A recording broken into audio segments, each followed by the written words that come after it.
ladies and gentlemen. It is going to be an hour-and-a-half showdown here in Australia for the North American Sprint Series.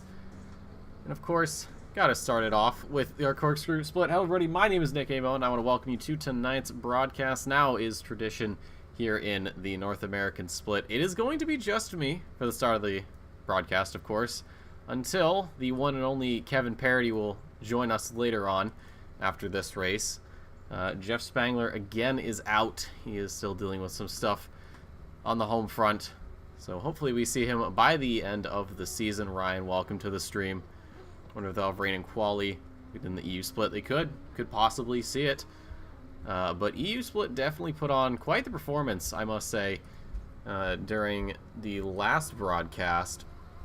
We had a bit of a wet qualifier. It started drying up. Well, the track started drying up by the end, and then we got into the race, which actually started off with some rain, and a lot of drivers stayed on, or not a lot of drivers stayed on, but a lot of drivers switched to the wets and got maybe about 10-15 minutes of use before they had to switch back to the slicks. There were two drivers, which was Chris Vining and Partez, who decided to start on slicks. And it did end up paying off very well, especially for Vining, who did end up winning that race in very dominant fashion, just showing us how good the Mercedes is here at Bathurst. Before we start tonight's broadcast, though, I would like to just take a quick sidebar to talk about something that has been a recent development here in the OOR. For those of you who are unaware, recently one of our amazing members and prominent members of this community, Mr. Michael Babb, was recently diagnosed with bowel cancer. We know how much of a financial burden cancer can bring to somebody, so we've done a couple things to try and help him out as best we can. First off, we do have a GoFundMe for his cancer, try to help out any way we can to alleviate some of those costs. But not only that, we are also going to be doing a special 8-hour event on September 3rd at Paul Ricard. The link there for the GoFundMe is in the chat, so any bit helps. You don't have to donate your life savings, but again, anything you can. And we do wish the best for him, and hopefully it's a quick and speedy recovery for him. But ladies and gentlemen, just perfect timing it at the end of practice. So we saw a couple of 201s in the mix there. Kenneth Portis. It seems like he is always the first person out. I'm starting to wonder if maybe he joins the server like immediately and then just stays there forever, because his pit box is always like the first one out. He's always getting everybody led away. But yes, it's the debut of the new extended format. So an hour and a half. And we did have some pit rule changes. Now, before, it was going to be a certain set amount of time for tires and a certain amount of time for fuel, and then 2 mandatory pit stops. However, recently, and by recently I mean within the past probably week or so, the OR decided to just get rid of all of that entirely. So there are no mandatory stops, there's no pit window, there's no set times for certain pit stop procedures. So these drivers are free to do whatever they want, whenever they want. And that, I think, is a bit more exciting for, well, all of us, because you know, when you have a pit window and you get 1 mandatory stop, everyone sort of plans around the same sort of time frame. But when you don't have those restrictions, so just go out and do whatever. We saw a lot of drivers, once they did switch from those wets to those slicks, stay out for quite a while. Chris Vining was one of them. I mean, he stayed out well into the race, and it actually ended up paying off very, very well for him, as he did pick up the first place after Fellion dove into the pits, I think for a bit of a splash and dash. And, you know, it spent quite a lot of time picking his way through the field, and, you know, we were expecting a pretty exciting overtake to go for the win, but of course it was anticlimactic. But you can't really complain too much. It's in the past now. Vining making another win on his board, and Clifford spinning around during quali, but hey, no harm, no foul. Welcome Backerton and Gamepad as well. Welcome. Hope you guys are having a good one. So Kenneth Portis right now, the first driver to cross the line. Where he's gonna set our little benchmark, see where he's sitting. I don't believe he was top of the grid. It was actually Flomger who had the fastest time, the 201 in the BMW. Starting his flying lap right now. What, 15 minutes is how much we've got, so plenty of time to get the cars into that operating window, get those tires and those brakes up to the temperatures they need to be, and get ready to tame the mountain. Thankfully, this first split here is blessed with some dry weather. The EU split was not as fortunate, but hey, they did what they could. Started off with a wet race, then it became a dry race, and then the rain snuck in the last 3.5 minutes, and we got to a greasy track, but it didn't have too much of an effect on standings. Some drivers who stayed out, which was pretty much everybody on slicks, they'd suffer a little bit, but at that point the positions were pretty much already set in stone. So they just brought it home, got the checkered flag. There were a couple of people who had still one more lap to go. They were ahead of the leaders and had crossed the line, and then the leader crossed the line, and they still had to do another lap. So for those poor souls, they had quite the time getting around the mountain as the rain came down. So we'll see if Corkscrew Split is as unfortunate or fortunate, depending on how you look at it. Personally, Bathurst is not one of the tracks I want wet weather races at. For the first two for the first and the third sector, sure, not too bad. The second sector, I don't know. I don't know about that. Something about the claustrophobic walls or claustrophobic roads of Mount Panorama definitely don't sit well with me right now. Kenneth Portis around the final turn and is gonna set the bar pretty high with a 2:02.16. Behind him is Landry with a 2:02.5, and of course Flomger a 2-minute 1.8 for provisional pole. He is really putting that BMW to use. No Mercedes in the field, so it looks like it is going to be the Beamer show. Dornelis across the line, P2 for him right now, a 2:01.9. And Skylar Loverank, 2:02.0. So only two drivers so far making it below that 2:02 mark. And Brian Rasco dangerously close there, 2:02.02. Perhaps maybe an 0-2 place finish at the end. Hopefully not a 2:0. That would not be good. Who else? Portis here, currently P5. So getting demoted quite early on. Landry P6, that 2:02.5. Carpenter just starting another lap here, 2:02.7. Patterson, that 2:02.9. And then Leon Burke, the first driver to be in the 2:03s, the 2:03.6. Braden Thompson's a 2:03.6 as well. Only 200ths behind. Jake Lewis, number 9 McLaren, a 2:03.9. And then Benjamin Habe, a 2:04.5. So still getting to grips with this track a little bit. Sam Raworth here, P13, a 2:07.4. And then Kevin Parody, you can see in the BMW approaching right now, a 2:08.1, possibly due to traffic. This track is very, very harsh on you. You do not get that much of a mistake before it just completely ruins your race. Right now, Renato Dornelis, one of the best drivers here in the North American split, is 7/10 up on himself, and if he's able to make this last sector stick, he will be taking provisional pole. Even with Landry's 2:01.6, Dornelis is 8/10 up. Could this be the 2-minute time? It's going to come down here, Murray's corner. Is there enough under the hood of the Audi? No, there is not. It's a 2:01.16, but half a second up on Landry and Loverank. Flomger dropping a little bit lower now.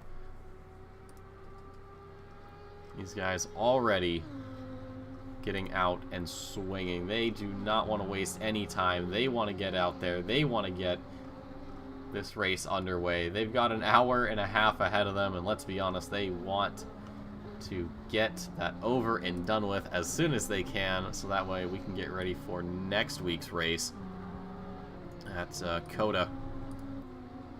No track map? Oh, there's a track map. I should probably check that for right now. Good idea. We'll take a peek here. It's like the 710 car of Landry getting caught up on the mountain. Again, it looks like you have a lot of space, but once you're in that cockpit and you're sending this car around at well over 100 miles an hour, you are at the mercy of the mountain. She giveth, she taketh. And unfortunately, some people do find that out in many ways. I agree with you, Backerton. Get out of the car, crack open a beer. We don't drink and drive here at the OOR. We promote safe driving habits. Right now, Flomger on another flying lap here. Getting as close as he dares to this wall, trying to push every little bit of power out of this BMW. Running about even with himself right now, so we'll check back in at the end of his lap to see if he's improved. Jonathan Clifford, currently sitting P10. He is, I said it last race, not last week, the week before, but Clifford has really improved. you know, you look at his performance last season, you know, maybe a little less than stellar, but, you know, still a valiant effort. But this season, I mean, he's just turned on the jets. He has absolutely been a force to be reckoned with. P10 for him right now, just a little under half a second up. If he can get this put together nicely, this could catapult him up into P9, just over Braden Thompson. He's looking a little bit fast here. It's going to be a P9 right there. Very solid lap for him. Thompson, the highest rated of the amateur class drivers in P10. You look all the way down to 15th for Lewis. Then you got Parity, Raworth, and Rasmussen. 17 through 19 respectively. So Braden Thompson perhaps seeing a promotion here at some point. Maybe not this season, but maybe next. Leon Burke right now. Improvement, half a second. As he's going up through the mountain right now. And we just saw somebody, I believe it was Zach Patterson. No, it might have been Patterson who jumped up. Dornelis still on top with that 2:01.1, almost half a second up on Love Rank. I mean, that is just an absolutely insane time. This man, season in and season out, will always remind you that he is better than you. And right now, he is showing exactly that. So Thomas Pierce on another flyer. Love Rink heading down the S's right now. And the 52 Ferrari as we get towards Forest Elbow. We saw this turn being a bit of an issue for some drivers in the European race. We had a couple people. One of the things you got to worry about with Forest Elbow is your rear brakes locking. And unfortunately, a couple drivers in EU found that out firsthand. They got some pretty heavy damage, especially when the turn goes left and your car ends up going right. And unfortunately, there's a wall perpendicular just ahead of you and some damage and back to the pits. Loverink, though, through the chase. Gets it very nicely, trying to use as much of the inside as possible. But it doesn't look like it will be enough to improve. Flashing the headlights.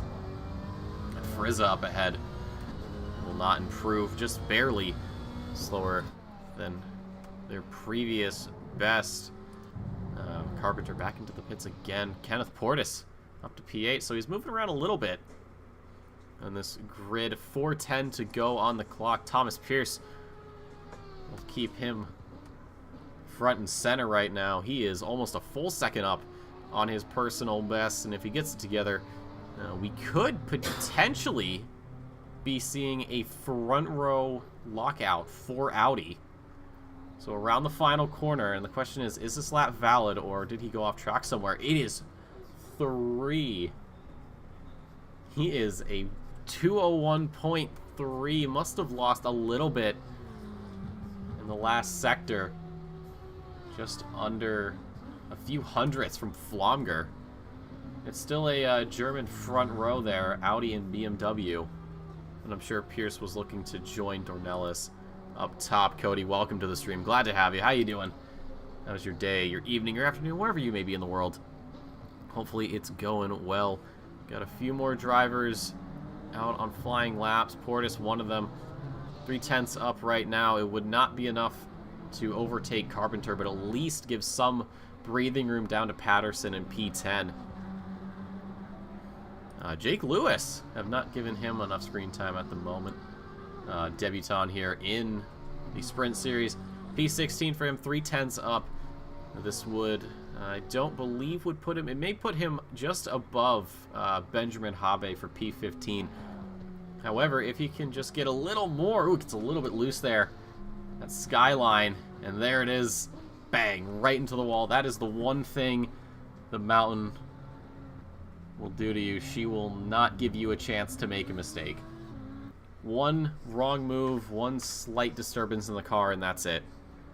Into the wall. Thankfully, this is qualifying, so Lewis can head back, get the car fixed up with the snap of the fingers, and get back out, as he is going to be doing here in just a moment's time. And he'll have one more lap to try and get it together.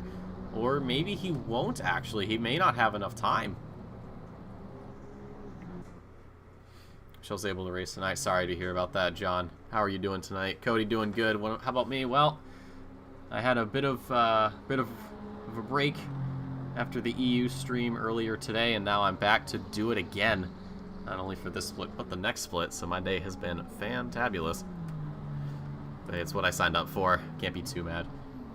So the final minute and a half of qualifying here. Most drivers out to try to get this outlap done and get back to the flag in time to get another flying lap in. Austin Carpenter is one such driver who is doing that right now. Same with Sam Raworth. Raworth down in 19th at the moment, barely up on his personal best, but he's still got about half a lap to go. Welcome, Matt Powell. Whatever time zone you choose to identify with the most, we're glad to have you here. Whether you're here live or you're watching the VOD, hey, it all counts. Yeah, Sam Raworth doing pretty well so far, 3/4 of a second up on his personal best. It wouldn't be enough to overtake Parity. He would need about he would need about 2.3, 2.4 seconds to jump in front of that 23 BMW. So there should be just enough time for, I want to say Jake Lewis may have enough time to get back to the flag in time. Although he's coming down the Conrad straight right now.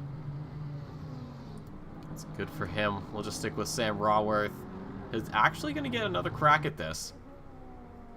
10 seconds to go. I don't think Lewis has enough time to make it back to the flag. 6-5. No, he is not, unfortunately. 3, 2, 1. Oh my God, he didn't. Oh, I thought he snuck it in. That would have been amazing. That would have been absolutely incredible. Brian Rasco through the chase. 2/10 up on himself. So this could be a P7 or 6, depending on how well he can get this last corner set up. Throwing it into Murray's corner. On the front stretch, a little bit loose there. Will not improve. Stays P8. Behind him is, I believe, the McLaren of Landry. Landry was not on a flying lap. Or he was, but fortunately couldn't do much about it. So it's just Zach Patterson right now improving, along with Sam Raworth. So the two Aston Martins getting through the mountain right now. I will tell you, this thing, very fun to drive in general, but especially here at Bathurst. It is quite the roller coaster. It doesn't matter how safe of a car you have, you can mess up. We did see it with the Bentley during the European split. The most planted car to ever grace this game, and unfortunately, well,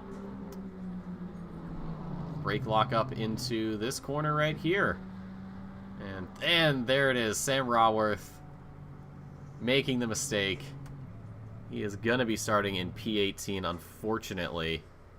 And Zach Patterson actually having to slow down quite significantly to avoid that. So his qualifying is over as well. So it is Flomger on top, Dornelis, Pierce, Lovering, Landry top 5, Portis, Clifford, Rasco, Carpenter, and Patterson.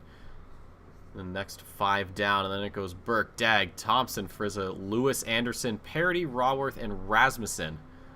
Rounding out the rest of the field. Ladies and gentlemen, it is time to get ready for Bathurst for this first North American split. Hopefully they can put on quite the show, because I know for a fact that, well, the boys over in EU did a very good job of giving us just that. So we can take a look at the field here. I wish I didn't hit escape too early, because then I could have done my cool little fly through of the field. But we can actually take a look at the overall pace. So Flomger the best in sectors 1 and 2. Landry in sector 3. That just goes to show you how good that McLaren is, at least in a straight line. A lot of these cars are. But just how planted it is, especially with all the aero on it. So we could be seeing the McLarens doing pretty well in that final sector.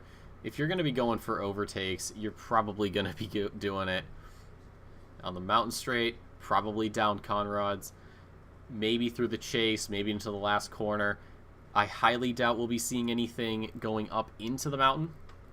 But it has been done, especially at the cutting. A lot of people like to go down the inside there. If they get the run up from the, excuse me, from Quarry Bend, they're on the outside. They'll have that inside line for the cutting and usually just keep it planted there, and the other car is off the racing line, and you'll be able to just pull away, especially with that added bit of rubber on the racing line. But then they go under the tree, up and over, and then they start their descent back down through McPhillamene and then Skyline. And the S's are definitely going to be a bit tricky to navigate. Very fun to drive down those. But you got to be very, very careful. And then, of course, Forest Elbow. We saw it with EU, and hopefully we don't see it with North America, seeing people locking those rear brakes and crashing out. Tim, welcome to the stream. Glad to have you. Hope you're having a good morning, afternoon, evening, wherever you may be. Hopefully it's going well. Currently no rain, at least for 30 minutes, but anything can happen. This is an hour and a half. We had the European split start with rain and then tapered off 10 minutes in, but then came back in the last 3.5 minutes. So who knows, maybe North America is going to be the opposite. We start with some rain, or we start with some sunshine, and then we transfer over to some rain, and at that point it just rains and rains and rains and rains and rains, and then at the end we get some relief. But 30 seconds has been called, so let's go join these guys on the grid. And of course we have the patented safety car, our favorite little safety car, the best safety car if we can get a good shot of it. There you go. Actually, I'll do us one better. Oh, saved a screenshot. Nice. Again, the patented OOR safety car, courtesy of Janetta, who definitely gave it to us. But in just a few moments, the safety car pulling away, so the rest of the field will follow suit. So the short parade lap, this is one of the tracks I feel like you want this parade lap to be as long as possible, at least at these slower speeds, so you can get a good look at all the walls you could potentially make contact with later on in the race. But you can see Flamgera now in the BMW. Very strong performance from him in practice and in qualifying. It's going to be a challenge for Dornelis to catch up. These two guys, titans of North American Sprint. A lot of other names, too, that have been able to sit up front. Thomas Pierce, one of them. Michael Landry, Kenneth Portis especially. Drivers that are very much a threat if they're behind you. Some of those guys, you sort of just let them through and worry about the rest later. NML, or NML. Oh, God, the color, the letter combination. Thank you for joining us. It's unfortunate you couldn't make it, but hey, still got the broadcast. You can still watch it. You can see the view from up here on top of the mountain. It's very nice. I'd love to actually visit this track in person. Definitely obey all the road laws when it's not being used as a racetrack. But here we are, up and through McPhillamene. So we head to Skyline. Perhaps at some point we'll get some onboard views of the S's here. Such a satisfying set of corners to get right.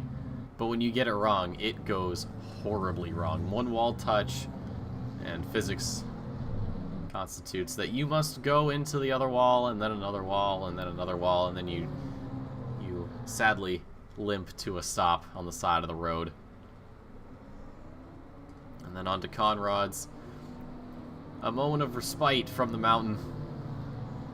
It's one of the places that you can relax, but obviously you can't take your eyes off the road. We did see it with EU. Someone, I guess, got maybe a little distracted and went wide. Thankfully was able to keep the car going. But for right now, the safety car peeling away. So we are getting ready for the North American Sprint Series. It's Corkscrew split. It's Flamger on top. Dornelis joining him on that front row. Pierce, Loverink, Landry, Portis, Clifford, Rasco, Carpenter, Patterson, Burke, Dag, Thompson, Frizzle, Lewis, Anderson, Parody, Robworth, Rasmussen, and Habe to round us out. It's going to be 20 cars on the grid for this first split. And I believe we should have about 20 or so for the next split. But that'll be something we wait and see. Into Murray's corner. This is probably going to be the last time these guys get to drive this slow through this corner. Because after that, it's pedal to the metal at Bathurst. So around the final corner we go. 20 cars on the grid. How many are going to make it to the end? They got to close up these gaps down the front straight. And we're green, green, green here. It's a really good start there for Flomger and Dornelis. Pierce trying to make up some ground where he can. Down into Hell Corner. It is going to be very late braking there from Dornelis, and he's going to take the lead right away. And even Pierce is getting in on this. He is going on the grass. I do not think Howdy make lawnmowers. Everybody else following suit. We got Kenneth Portis going for a move on Loverank, and he's going to be eyeing up Landry as well. Up the mountain straight we go. Everybody else starting to single file already. The Audi there of Rasco getting a little bit dicey with Clifford. So now we go up into the mountain. It's going to be Dornelis leading everybody on the way up. A slight position change for these front runners. Everybody else single file racing, especially through the mountain. You do not want to be going door to door here. Leon Berg finding himself in the thick of things here down in P13. Dornelis still leading. He's actually starting to pull a bit of a gap now to Flomger, who's starting to deal with Pierce. The Audis showing up and showing out right now. Landry, Portis, Loverank getting demoted down in their positions. Now we go to Skyline, down into the S's. Very crucial to get this right, especially this early on in the race. One slight tap of the wall and you can be taking everybody out in the field. And with cold tires and cold brakes, it is going to be dangerous if that happens. But we go now through Forest Elbow. Drivers getting it stitched up nicely. We don't see anybody quite going off in the background, being a little bit safe. A little bit more safe than usual, especially on these opening laps. But this is a marathon. You don't win a race on the first lap. You got to win it on the last one, and everybody knows that right now. As we go through the kink into the chase. Dornelis sticking ahead. Flomger finding himself in the middle of an Audi sandwich. It's a German sandwich. It must be good. We've got Loverank off at the chase. Probably just got the line a little bit wrong. And from 6th all the way down to 11th as we see Thomas Dag taking that position away. Loverank thought about a move down the inside into Murray's corner, but just has to back out. But this has been an excellent start for a lot of these drivers who have been probably practicing quite a lot. We see Frizzo way down on the grid. He must have had a bit of a blunder as he finds himself P20. So we head back up the mountain once more, riding on board with Austin Carpenter out the back. You can see the train that's behind him. It's got Patterson in tow. And just look at all these cars heading up the mountain again through turn 2 up towards the cutting. We see Pierce, or sorry, not Pierce, we see Rasco starting to feel a bit of heat coming off of Clifford's Lamborghini, the one of 2 Lamborghinis actually here in this split, and what a job he's done so far. He started P10, currently P7 right now. You see just how close these guys are getting to the wall, trying to push everything they can out of these cars, but not so much that they cause a problem. Clifford a little loose there. This is definitely one of the corners where you can lose the tail end of the car and hopefully at best just go into the gravel, lose a couple places, get back out there. At worst, you are becoming a pinball as you whack every single wall. Clifford really pushing it right now, trying to get to Rasco as best he can. Onto Conrad's once more. Hopping back in the grid a little bit, we got Benjamin Habe finding himself in a 5-way battle for 12th actually, or sorry, 14th.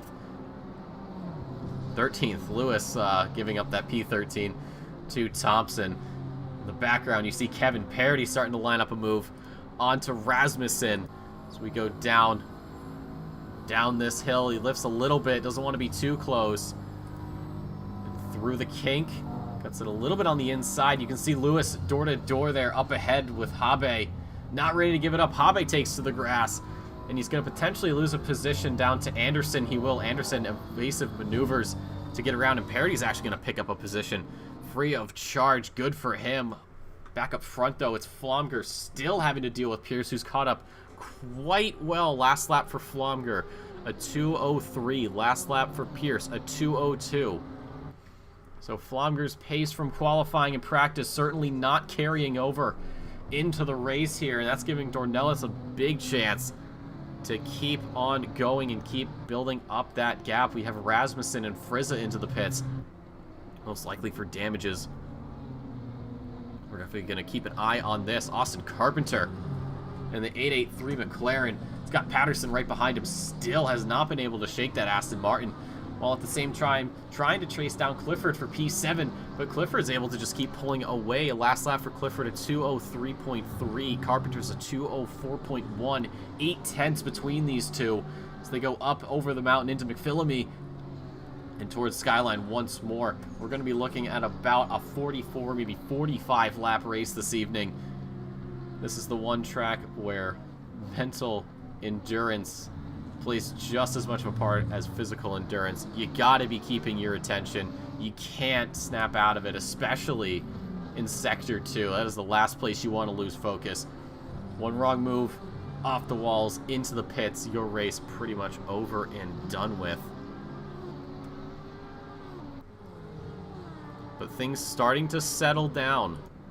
Drivers are just getting comfortable in their seats. Lovering picking up a penalty early on here. Jake Lewis, as fast as that McLaren is, it does give off a slipstream, and it's going to be Anderson making use of that down to the kink. They're going to go door to door, and Lewis just going to back out there, give up the position.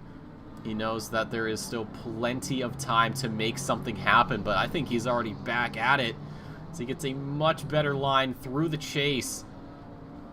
And Anderson planting his Aston Martin dead center on the track, not giving Lewis a chance to really pick the optimal line. Just has to slot back in. Habe into the pits as well.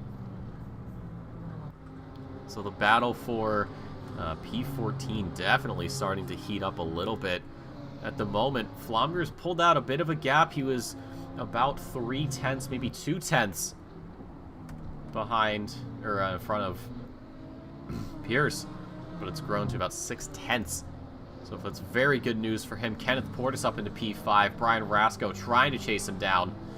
The Honda car that we saw do very, very well in the EU split up until the end after an unfortunate set of circumstances. But Portis definitely showing us just how powerful this car can be at Mount Panorama. The Mercedes is probably, well, not probably, but is arguably the best car for this circuit. So we saw Vining do that just about, oh goodness, maybe 6 hours ago. But there's no Mercedes on this grid. So currently, it's Audi's up front with BMW, still the German manufacturers doing what they do best. So Portis here, on to Conrad once again. Rasco with the slipstream, but I don't think there's going to be too much of an effect there for the Audi. And you can see Clifford sort of in no man's land right now, and then Carpenter with Patterson behind him. And as I talk about the slipstream not having much of an effect, it looks like it's going to be giving the Audi a lot of speed, but it just has to back out. Going into the chase, definitely a move that can be done, but it is very, very dangerous. But if you pull it off, you are rewarded handsomely for your efforts. Hopping back right now, Austin Carpenter still sitting in 8th place, trying to pick up some positions here. Clifford a little over a second up the road, and he's got 6/10 down to Patterson. So we'll see what the strategies are going to be looking like. Strategy is something that's very big, especially when you don't have pit windows or pit rules and mandatory stops.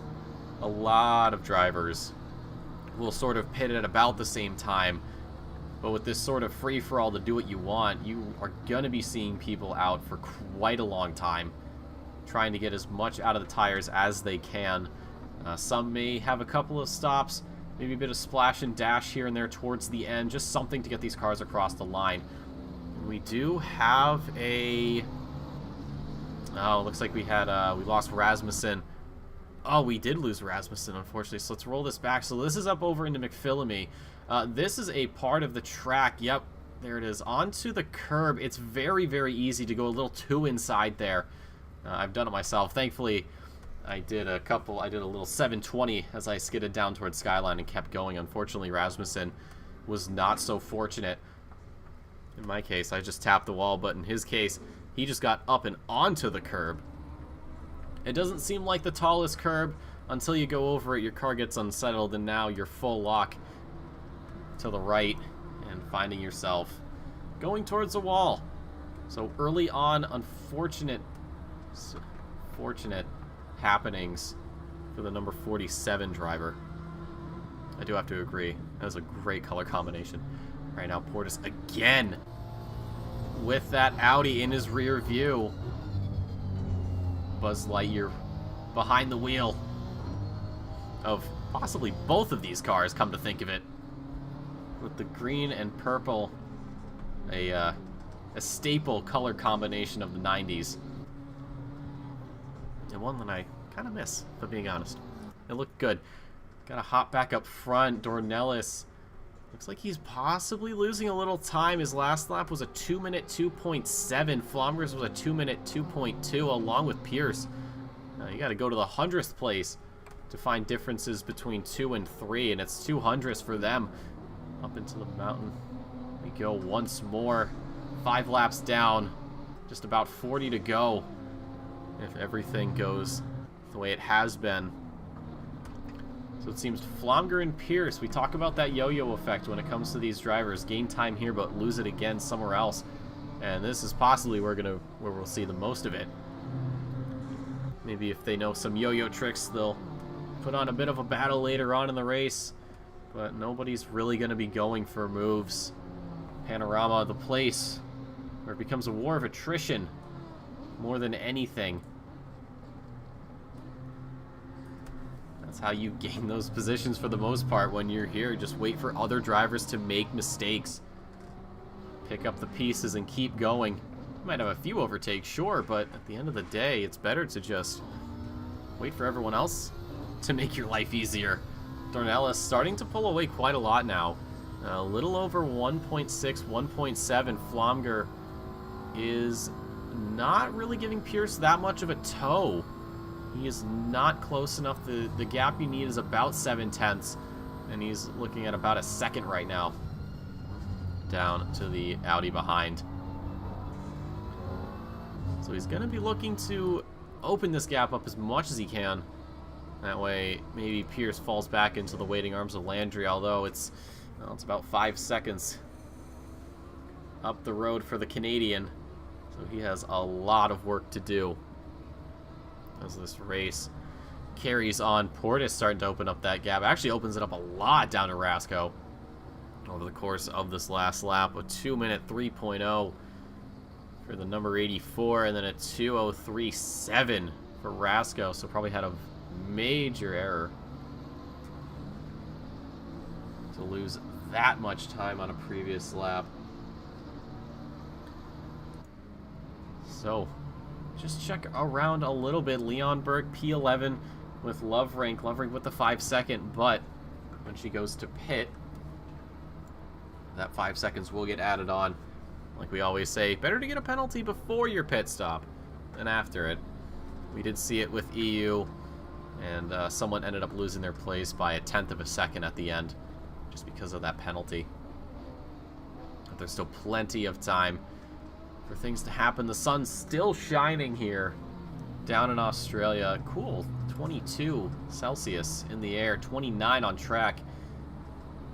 We saw, I believe, 20 ambient and 27, I believe, on track, or maybe 26 earlier. But that was with rain. That was with a wet track. Thankfully, us here in North American Corkscrew are lucky enough to feel that warm Australian sun. It is winter currently in the southern hemisphere, so this could probably be regular, or it's winter down there, excuse me. It's summer up here in the northern hemisphere. Sorry, I'm just so desperate to get out of summer. Now this might be proper southern hemisphere winter temperatures. Not quite certain. Hopping back right now. Jake Lewis with Kevin Parody in tow, the two amateur class drivers. Kevin Parody, of course, joining us later on in the broadcast. Him and I had a lot of fun with EU, along with Simon Bauer. It was a really good race. Came down, it was just something to watch, and something to watch right now is just how much speed Parody's got. Coming down Conrad straight, he's going to take the outside line, and Lewis, unfortunately, having to tuck in behind. I think the front end damage on that McLaren is definitely having an issue, or definitely causing an issue for the performance there. Still, he's staying out there. It's just light damage. And it looks like light damage on the rear as well. Perhaps a bump somewhere along the way. So it is going to be a bit of a guess as to when drivers are going to pit. Because about this time in the European split, drivers were going into the pits to ditch their wet tires and get onto slicks as the track was drying. And then fill her up and go all the way to the end. But with the track being dry and the sun being out, well, it is going to be a bit of a toss-up, in my opinion. Leon Burke losing quite a lot of time to Loverink. Last lap for the Audi was a 2:04.3 and a 2:04.1 for the Ferrari as they go up and over the mountain again into McPhillamy. Such a fun little corner to get right. Slight brake tap, lift. Maybe have to go down a gear and send it to Skyline. Down towards the SS. Leon Burke's going to give us a very good view of what it's like to go down there, use the camber of these corners to gain any sort of time you can. And just up the road is Thomas Dagg, who disappears around Forest Elbow before we can even get a good look at him. There he is, P10 in the sights of Leon Burke, but also in the sights of Loverink. The gap now 1.3, so Loverink not with the best end of Sector 2, maybe getting a little spooked by the corners, so not close enough to get the slipstream. Is about double the amount of gap that you need. Looking at 1.4, you need 0.7 of a second to start getting the tow from the car in front.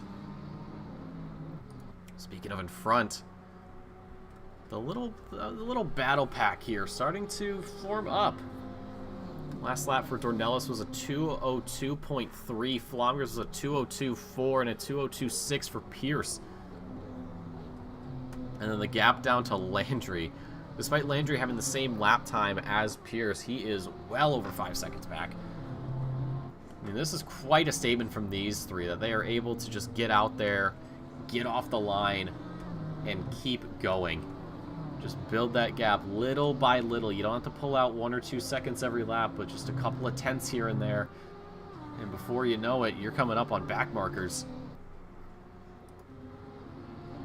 Burke again having to deal this lightning fast Ferrari of Loverink. Fuel saving is also something that drivers are going to be faced with later on. I know the Ferrari is very, very good when it comes to fuel saving. It's not a huge issue for the Italian manufacturer, but it will be interesting to see what everyone's strategies end up playing out as. Lewis into the pits, looking to probably get those damages fixed up down into the S's. Let's see what Loverink's doing. Maybe just not having, it looks like braking a little bit early. You can just see how smooth and quick the S's are, despite the fact you are decelerating for a good chunk of those. It's still very quick. Very nice to get right. Loverink just losing more time up and over the mountain. Looking at about 2 seconds now as they come down Conrad's. Every horse in the stable in full force for the number 52, but just not enough to catch the 4 rings ahead. Brian Rasco right now. Looks like Clifford's done a pretty good job of catching up. They had the same last lap, but as they cross the line, it's Brian Rasco, a 2:04.3. Clifford, a 2:03.3, so a full second ahead for the Lamborghini driver. We do see some front-end damage on that Audi. Wondering if maybe he got into the back of someone early on, or maybe a slight tap of the wall.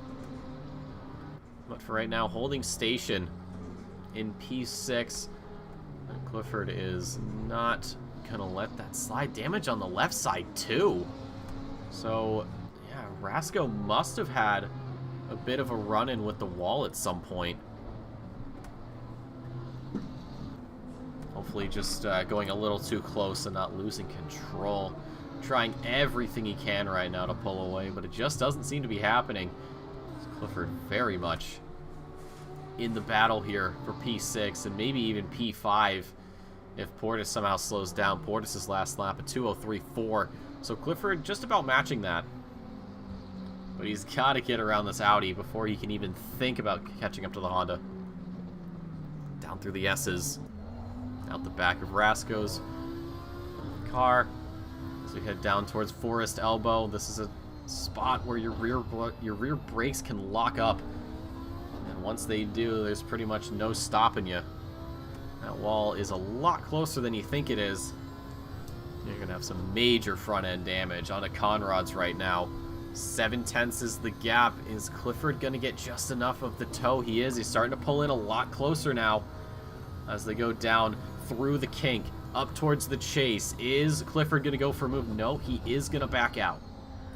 He's going to back out, hold station, and get back into the fight. Possibly onto the next lap. A dive at Hell Corner would be very ambitious. I don't know if the risk is worth the reward.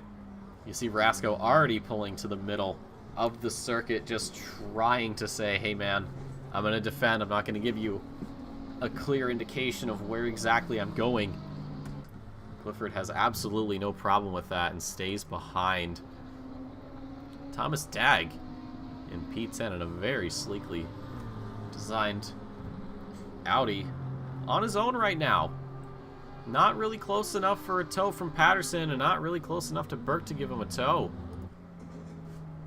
So we hop back up right now. Rasco about 3/10 down to Clifford and Austin Carpenter in tow as well, looking to pick up any scraps these two may throw his way. How's it going, Hamster? Glad to have you. How's your morning or afternoon or evening, wherever you may be in the world? We're glad to have you. As Clifford gets a little close there to the barrier, thankfully. Does not tag it. He's not even going as close to the wall there as Rasco. Rasco's trying everything possible to pull away. Down through the S's again. Dornelis opening up that gap. 1.3 seconds to Flomger, who's also opened up a bit of a gap. Down to Pierce, so your top three right now starting to just do their own thing. Hot lap a little bit. On the Conrads, Clifford's close enough for the slipstream, but the question is, how much of a slipstream is he going to get? How much of a tow is he going to get? How much of a boost is this going to give him? This is one of the longest straights if you're the car in front, but if you're the car behind, it could not take a millisecond to get down there, because by the time you're close enough for a move, you're at the chase. You just got to back out. See Carpenter a little bit later on the brakes. Is not able to go for move. Temporarily pulled himself closer, but has to pull back, unfortunately. Oh, good morning there, Hamster. Watching some awesome content. I wonder what you could be watching. My mind can only guess. Let's hop back. Sam Raworth still dealing with Kevin Parody. He actually got around Kevin Parody. So that happened off screen. I'm wondering. Oh, hold on. I think. Oh, looks like Parody may have gone into the barrier. That hood, it is propped open right now. I don't think the BMW suffers from overheating issues, but I don't think you should be opening it up. So Parody, perhaps making a bit of an error. The front end is absolutely beat, and I would not be surprised if he goes into the pits for repairs. Yes, he does. So Parody's race doing well for himself, but unfortunately not in the cards at the moment. He's going to be looking to pick it up later on in the race. For now, we hop back up with Rasco, who's still with Clifford in that rear view. I mean, the Lamborghini is a very nice car to look at, but I think Rasco may be thinking otherwise. It has been lap after lap after lap for the 135. He's trying to pull as much of a gap as he can. It's just a little less than 7/10. And Rasco absolutely does not want that. Clifford again with that slipstream. Pulls to the outside. I don't think he's going to be going through a move. Through the kink they go. He may line it up on the inside. And actually, he does line it up, but there is not going to be enough road left for him to make that move. Rasco still holding on to P6. And Carpenter starting to join the party as well. In the brightest, pinkest livery we've ever seen, Leon Burke still dealing with Love Rank.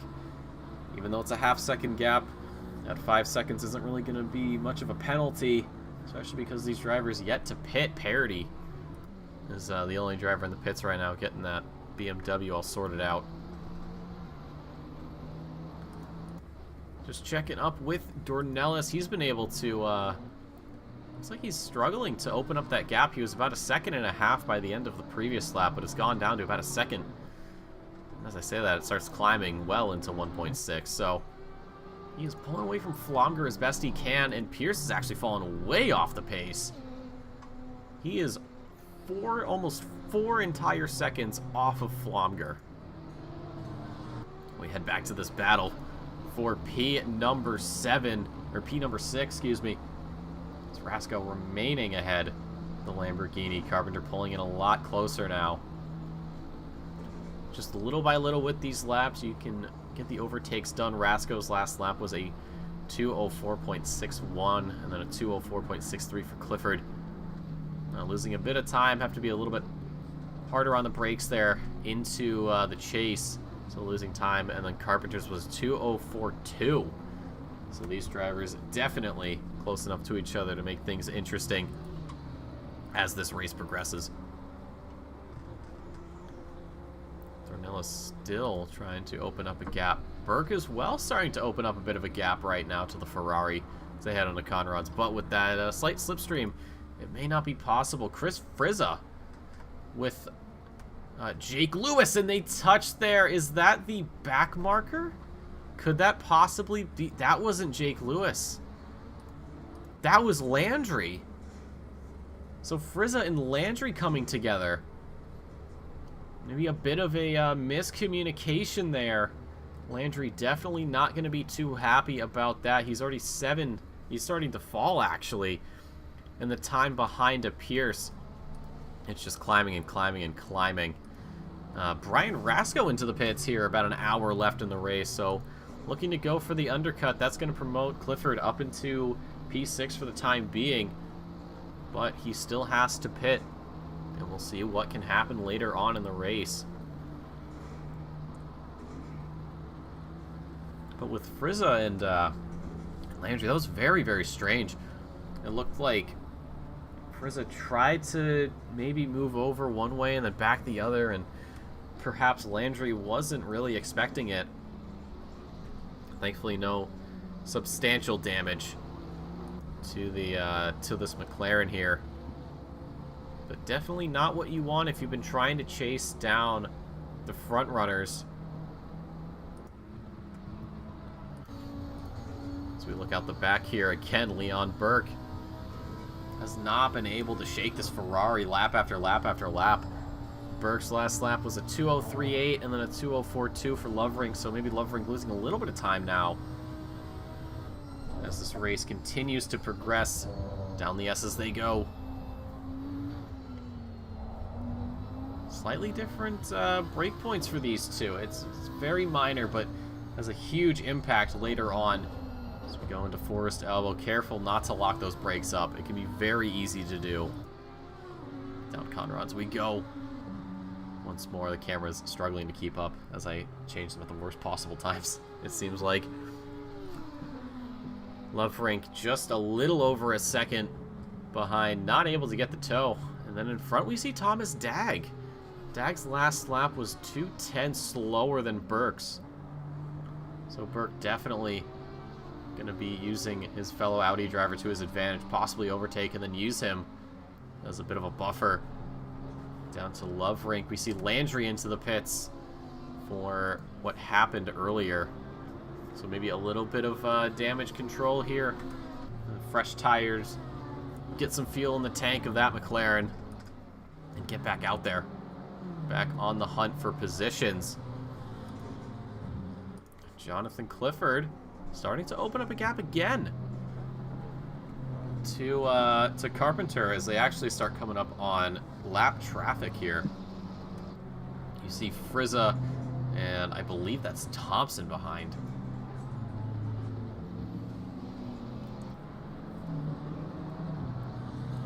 I will say, when you get blue flagged, the unwritten rule is do not let the faster car go through when you're going through Sector 2 here in the mountain. Just wait until Conrad's straight and let them have it there.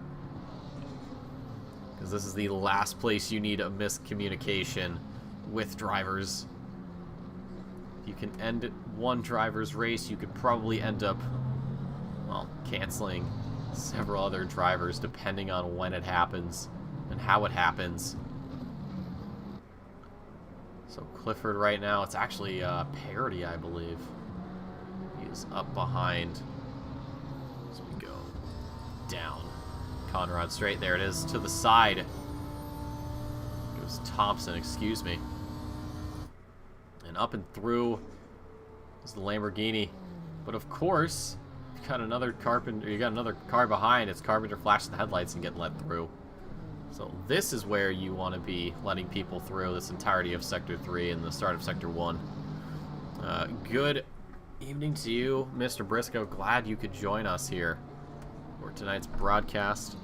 Everything has been dry. There has not been a drop of rain this entire evening for these guys. Not in qualifying and obviously not in the race, not even in practice. So we've been seeing some pretty solid times right now. Dornell is still very much up front, but it's Flomger with the bragging rights as he picks up fastest lap a few laps ago with a 2:01.9. Dornelis' best lap is a 2:02.1, so got to knock a couple tenths off in order to take over that purple lap. It's right here, Leon Burke. I mean, that is got to be just a sore sight to see in his rear view, just lap after lap. It's Loverink.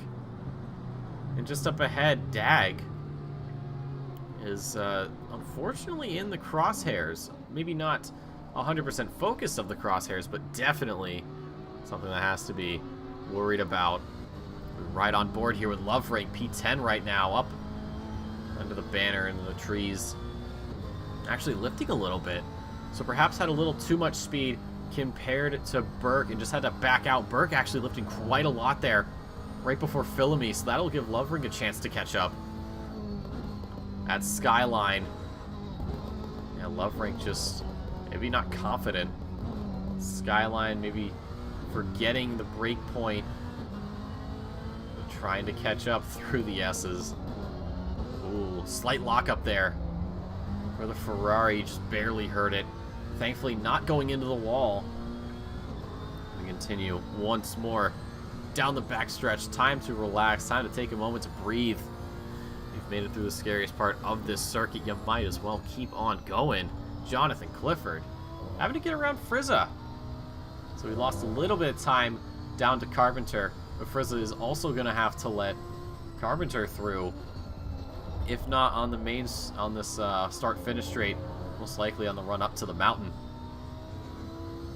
So we'll take a peek. I don't know if the headlights haven't flashed quite yet, but they probably will be here in just a moment. Or maybe Frizza's just sticking with his guns. Yeah, the gap's there. So he's gonna maybe unintentionally hold up the chasing McLaren. Go up and over, yeah, just sort of maybe showing side. You see the left side of that Ferrari is a little messed up. That is from the contact with Landry early on in the race, getting blue flag now. So he knows that he doesn't have to give up the position just yet, or at least let the faster car through. Once it gets to Conrad's, though, he is absolutely going to have to do it, or else it could be a severe penalty just inflicted upon him.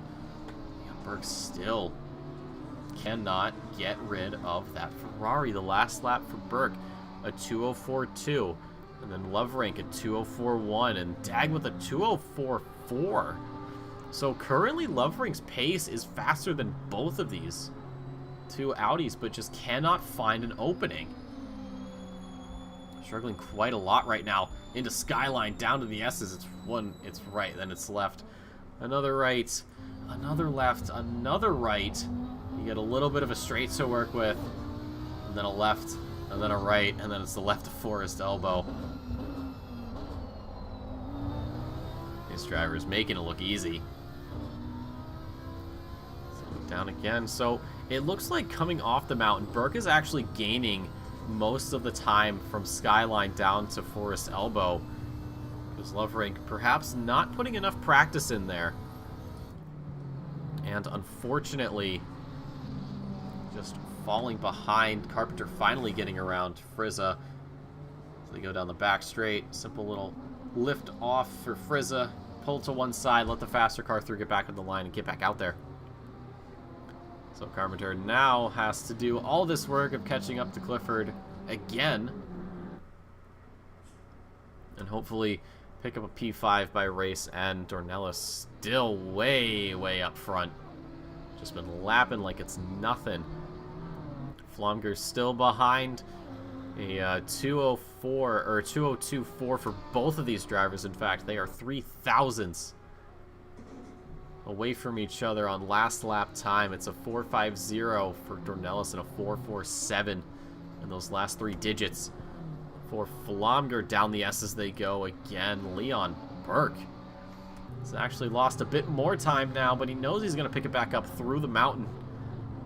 Last lap for him was a 2:03.9. Same with Loverink. Dag with a 2:04.1, so perhaps maybe using each other to try and go for P8. Because keep in mind, Loverink does have a slipstream. As long as she stays within 7/10 of a second, there will be a tow down Conrad's. You can use that to catch up, and unfortunately, Dag doesn't have any of that. He's not close enough to Patterson, but he's thankfully not close enough to Burke. But as we go down through the S's, Burke is going to be looking to pick up any time he can into Forest Elbow. No lockups for either of these drivers, thankfully. As we see Braden Thompson exiting screen there. And a lot closer now, unfortunately. You can see Loverink looks like starting to get into her groove. Getting very, very close now as we go down the hill towards the kink. Is it going to be door-to-door? Not quite yet. Maybe Loverink's going to be looking for a move at the chase. Through the right-hander they go. Down Loverink on the left side, but not going to go for it. Backs out. Decides that this is not the lap to go for a move. We got a little scared. I think she had to lift a little bit as they went down the straight towards the kink. So Burke now knows that Loverink has gotten into the groove and is more than capable and more than willing to go for that move. Now Braden Thompson perhaps trying to pull off to the side to let these guys through. Dag is going to absolutely take advantage of the slight slipstream to pull ahead, and will actually inadvertently use Thompson as a buffer down to Burke, so Burke has to get through this back marker, as does Loverink. But if they catch up during the mountain, which they most likely will, they're gonna have to wait until the Conrad straight to get it done. The blue flags are out, but again, the unwritten rule, don't pull to the side at the mountain. This is the last place you need to do it. Wait till you get out of Forest Elbow to do it. Jake Lewis into the pits. 51 to go here at Bathurst. So Dag's going to start to use this and pull away as best he can. Oh, and there is Loverink losing it up over McPhillamy down towards Skyline. We'll see what happens. This could possibly be what we saw earlier. Getting a little too... Oh, it looks like just... The car just sort of snapped. I don't think there was anything to do with the road. There wasn't a wall touch. There wasn't an unintentional, rough riding of the curb. It was just losing the car as you come up and over and back down. Loverink All that effort down the drain. 1.3, 1.4, 1.5 and counting for the number 52. That gap from being able to nibble the rear bumper to not being able to even get a whiff of the exhaust. Falls way down and actually into the pit, so maybe this is an unintentional strat call. Go in early, maybe try to go for the undercut. Pop in and get that 5-second penalty out of the way as well. So a battle that was going very, very well for the Ferrari driver. Fortunately, does not go quite to plan. But still, with 50 minutes to go, there is plenty of time to recover. You can see how much that Ferrari's damaged. She pulls into the pit box. And the Invisible Man and his goonies will jack that car up and get things sorted out. We see Sam Raworth here letting the faster Thomas Pierce through. See Flomger just exiting shot, and then Dornelis was in frame for just a second. You'll see him there. He is out the top over the banner. Last lap for Dornelis was a 2:03.4, so perhaps having to deal with the Aston Martin here. And then for Flomger, it was a 2:02.3 and a 2:02.1 for Pierce. So they had much better luck in the blue flag timing compared to the Brazilian man up top right now. Fastest lap still belongs to Flomger with that 2:01.9. Nobody thus far has been able to match or come close to it. It's only about 0.2 for Dornelis, but it must feel like two full seconds for him. A guy who's consistently week in and week out able to just put on a show and just thrash the competition. Especially when it comes to fastest laps. We've seen him just do fastest lap after fastest lap, but right now it's just not happening.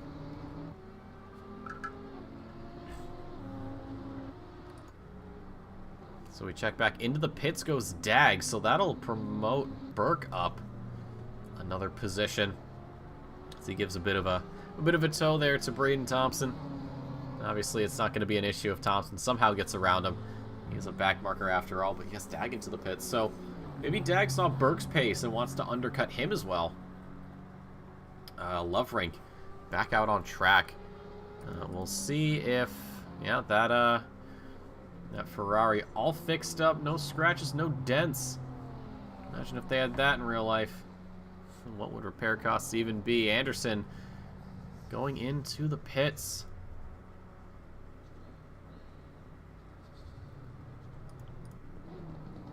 Not quite Neo from the Matrix, but he's certainly been dodging these walls pretty well. Setting P10. This could be a pretty good finish for him should things stay where they are. So I think once all of these pit stops start coming through, we're going to be seeing a bit of a change in position for a lot of these drivers. But it will certainly mix things up a bit, because now you've got back markers all over the place, and well, you may still have to serve your pit stop. You want to get around them without wrecking your own race, but you got to maybe keep in mind the person behind you in position, and are you going to lose this position? How many are you going to lose? In fact, there's a question to ask Sam Raworth and Benjamin Habe both into the pits here. Lap 21. 46 minutes to go here. Oof, little bit of a step out there for the back end of the 998 Lamborghini, but Clifford well seasoned in this car. I think since he's joined Sprint, he has not used any other car.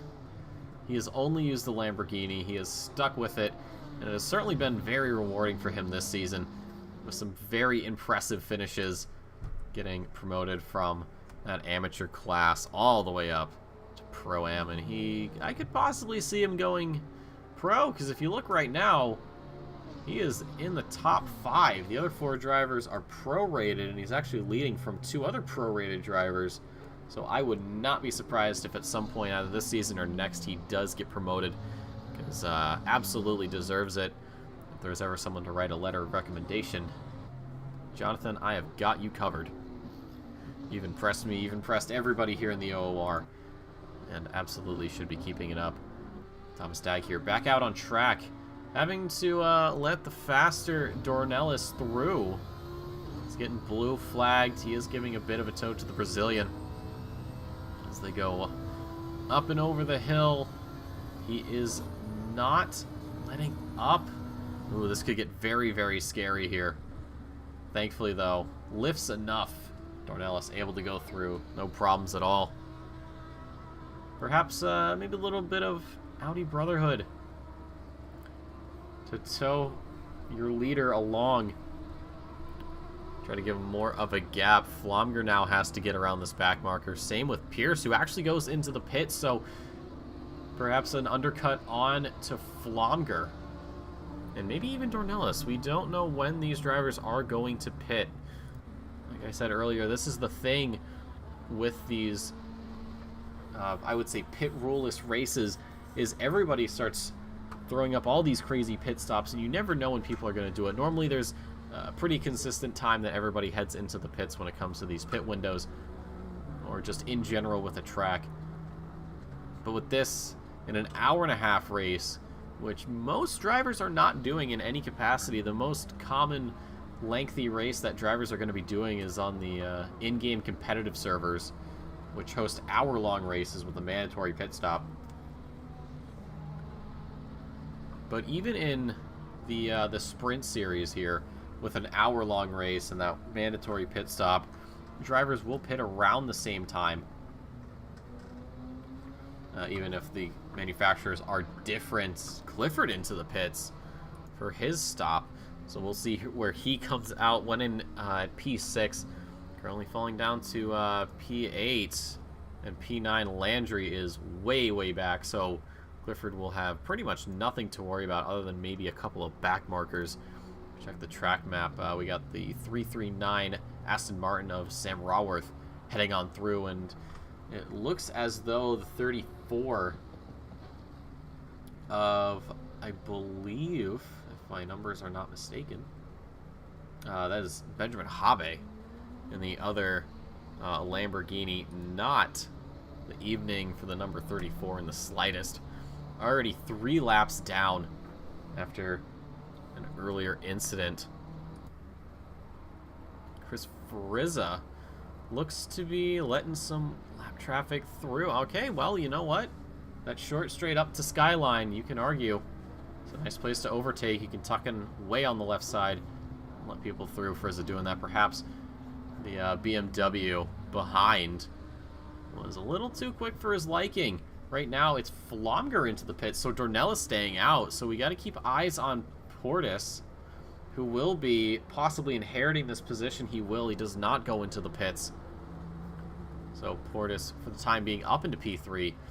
Austin Carpenter also staying out, so he'll get a free position off of this. It's actually P2 for Portis, excuse me, and then P3 for Carpenter. Zach Patterson also staying out here, so he'll go up. Leon Burke as well. Possibly staying out. Yes, he is. And then Thomas Pierce. Will he be going in? It's hard to keep track of who's gone into the pits without the little counter. We can only speculate. Chris Frizza into the pits for his stop. So Flomger now just getting out of the pit lane. So as far as he's concerned, the only man that's really going to be an issue for him is this one right here, Renato Dornelis, who has one insanely crazy gap down to, well, Patterson. Or, not Patterson, excuse me. Pierce. Whew, I don't know where I got Patterson from. So it's, we'll see if Dornelis goes into the pits here, as everybody is gonna start getting mixed up, and that is the one thing with pit stops, especially here at Bathurst, that it just starts sort of just messes up all the timings, especially with the broadcast controller. It looks like someone's going for a move, but in actuality it's a back marker, and I look like a fool. So will Dornelis stay out? Yes, he will. So it looks like he's trying to get as much life out of these tires as he can. We don't know how much fuel he has. Even if we go to the basic HUD, it doesn't tell us. Although he is on engine map 1. So probably not doing too poorly on fuel. Just trying to open up as much as a gap as humanly possible before he has to go in for the pits. Kenneth Portis is going to be staying out as well. Carpenter could also possibly be staying out. If I had to bet on it, I think he will. I don't think he is ready for a fresh set of tires and a quick drink of fuel just yet. Same with Patterson. Leon Burke right now. P5 for him. Usually just through pit stops, and behind is one of the backmarker BMWs. I believe that's Thompson. And Flomger here with Pierce in tow. So this could be the battle for P6 as things heat up. Last lap for Flomger was a 2:06. Last lap for Pierce was a 2:0. Oh, looks like there's actually an out lap. Okay. Oh, that's right, because Flomger just went into the pit. So despite Flomger's last lap being a 2:55, that's just due to the pit stop. Pierce was a 2:02.8. I'd be willing to bet that Flomger's lap was possibly a little bit quicker. The gap opening way up now. Almost 1.7 as he just sails on by Braden Thompson, who also lets Pierce through. Does not want to give them any trouble. He knows where he is. In fact, he knows where he is so well because his position is on his car. Number 14 in position 14. I always love when that happens, when someone has their car number and it's the same position they're in. Dornelis, let's see. Will he be going into the pits or will he opt to stay out? If I know this man, he is going to be staying out. So yeah, we'll check back in with him eventually to see when he goes into the pits. But right now, it's just becoming a bit of a hot lap simulator for a lot of these drivers. There's big gaps to everybody. There's back markers to get around, or back markers that need to let other people around them. There is really not much. But I feel like once we get later into the race, we will be seeing a bit of a change. Right now, though, Timothy Flomger having to deal with Thomas Pierce, who's been behind him for the last few laps. Not quite close enough to give him a tow, but still very much in range for a move should these laps go a little bit too quick for Pierce. Flomger trying to push everything he can out of the BMW. Down into the chase they go. Well, I think a little bit later on the brakes for Pierce to try and gain some ground. We'll see as the lap times come in right now. It looks like it gained a little bit of time. Leon Burke into the pits there at the bottom right of the screen for just a moment. Into Murray's corner they go across the line. Flomger a 2:02.8 for him. And Thomas Pierce at a 2:02.4. So Pierce could potentially be taking this position away. He is only about a second back. So within maybe 2 laps, maybe a little bit less if he gets really lucky, this could be the tow he needs to take over P5. But for right now, Flomger holding strong. Not letting the Audi phase him, but just all of the road that Pierce can use, he will absolutely do so. Anything within the limits, but of course you want to drive these things just on the limit. Nothing more, nothing less. A very solid race so far. We've already passed halfway. That is the one thing we talked about, how these drivers will hear on the radio, you know, the halfway point is announced by their spotter/race engineer. And, you know, normally when you see that, you look up and you go, oh, it's only 10 minutes, or it's 20 minutes, or it's 30 minutes, but it's 45 minutes. You know, Mount Panorama, on its own, in a standard 20 or 30 minute race, can be a lot for some people.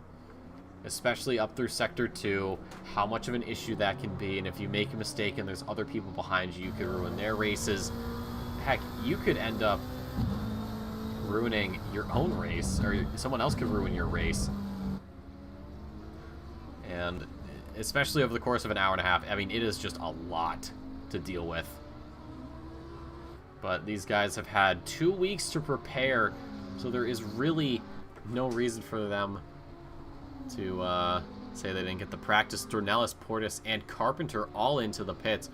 Right now, though, it's Michael Landry sitting behind Leon Burke. Matt, you haven't really missed much. A lot of position changes from pit stops.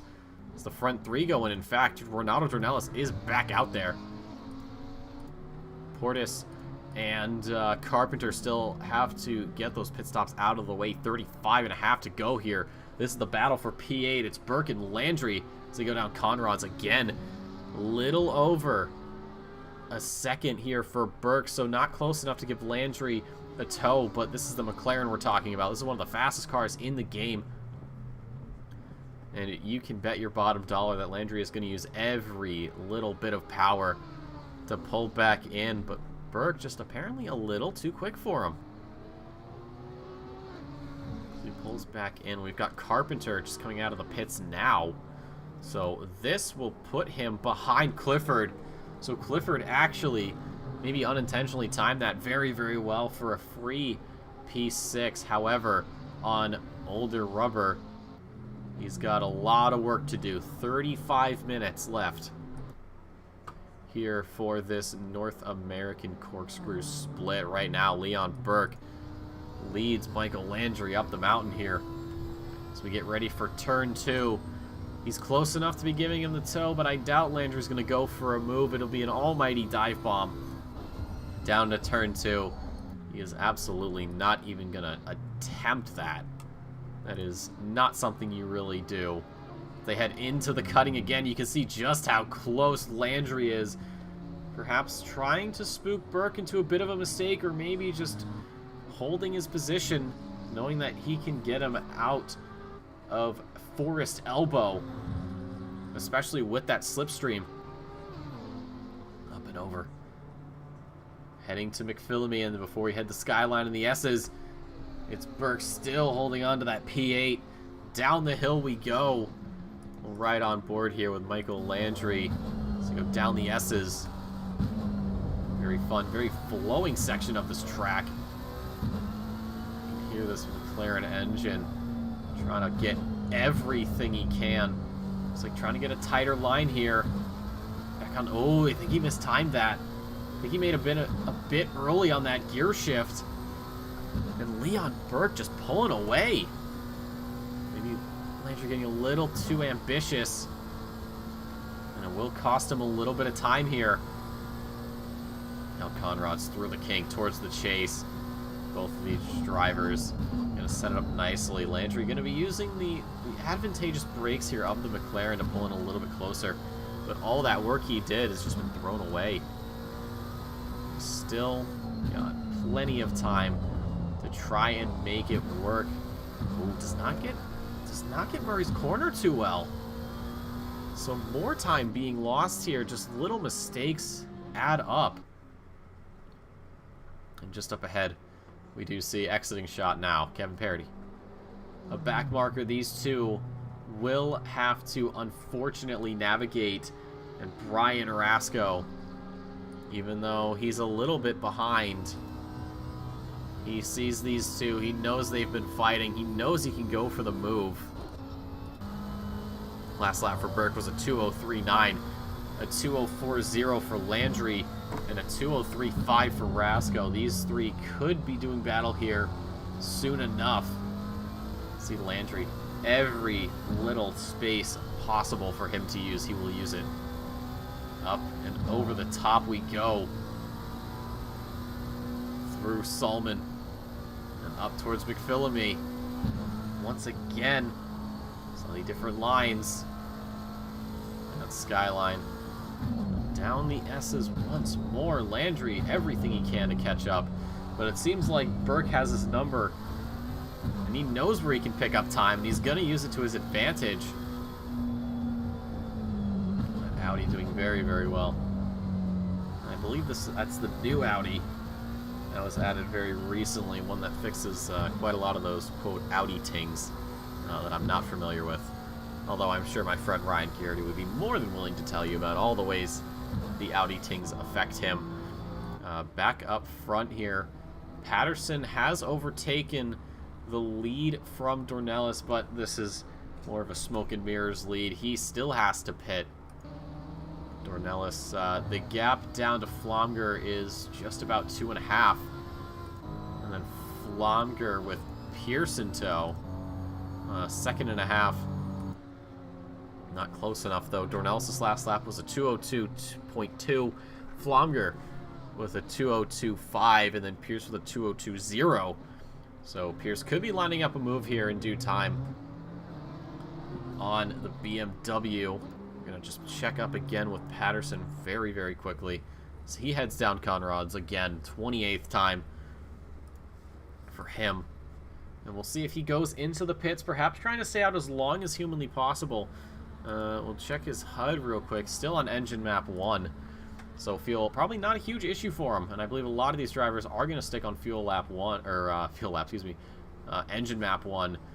But there's probably going to be some who may end up having to save fuel. A lot of lifting here and there to try and keep the car from running out of fuel. This is the last place you want to do it. If you're going to do it, you know, you could argue over the hill on Conrad Straight should be just enough, and you can roll all the way to the finish line.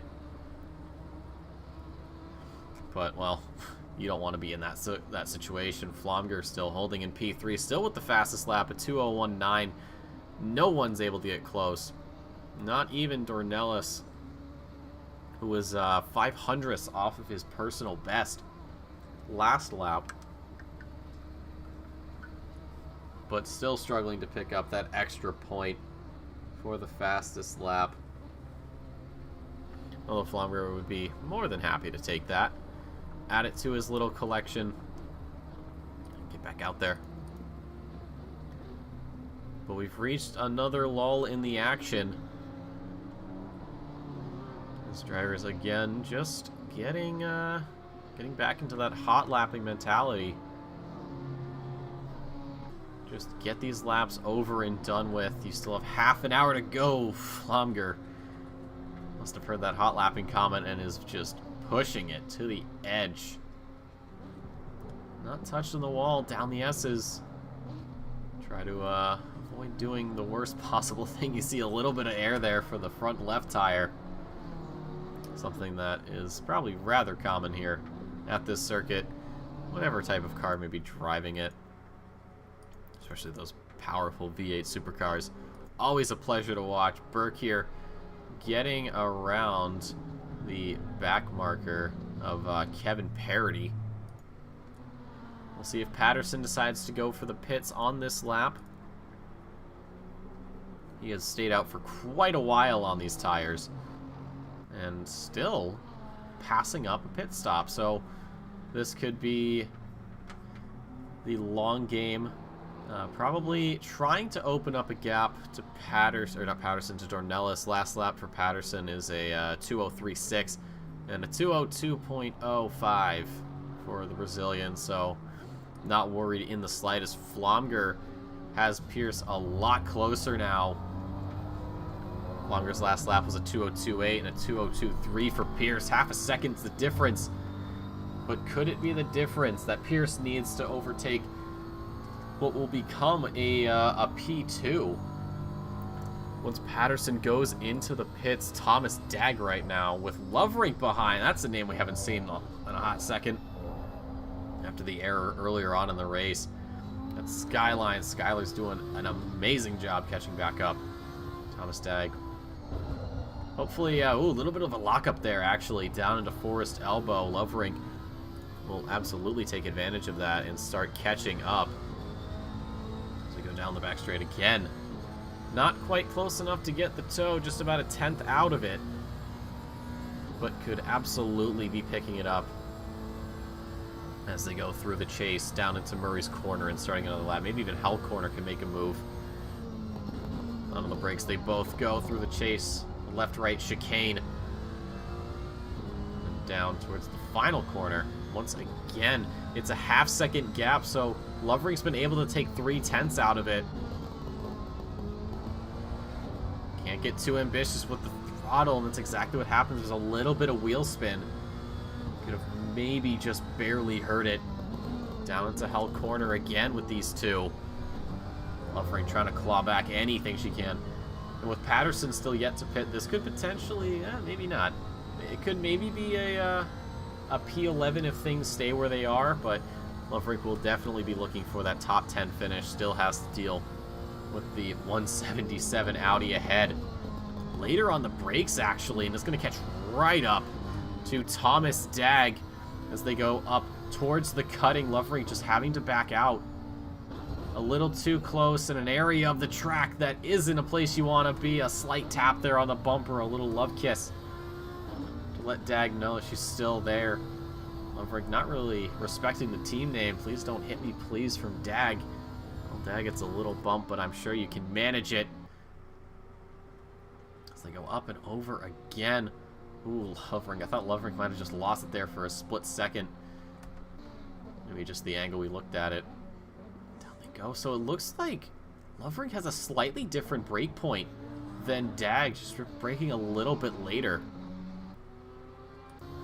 Down through the S's. Forced elbow. No lockup this time from Dag. Learned his mistakes, knows just where he needs to brake and how much to brake. Even with ABS, you can still lock these wheels up. It is possible. A very good job here for both of these drivers. The gap's about half a second, so there is going to be that slipstream.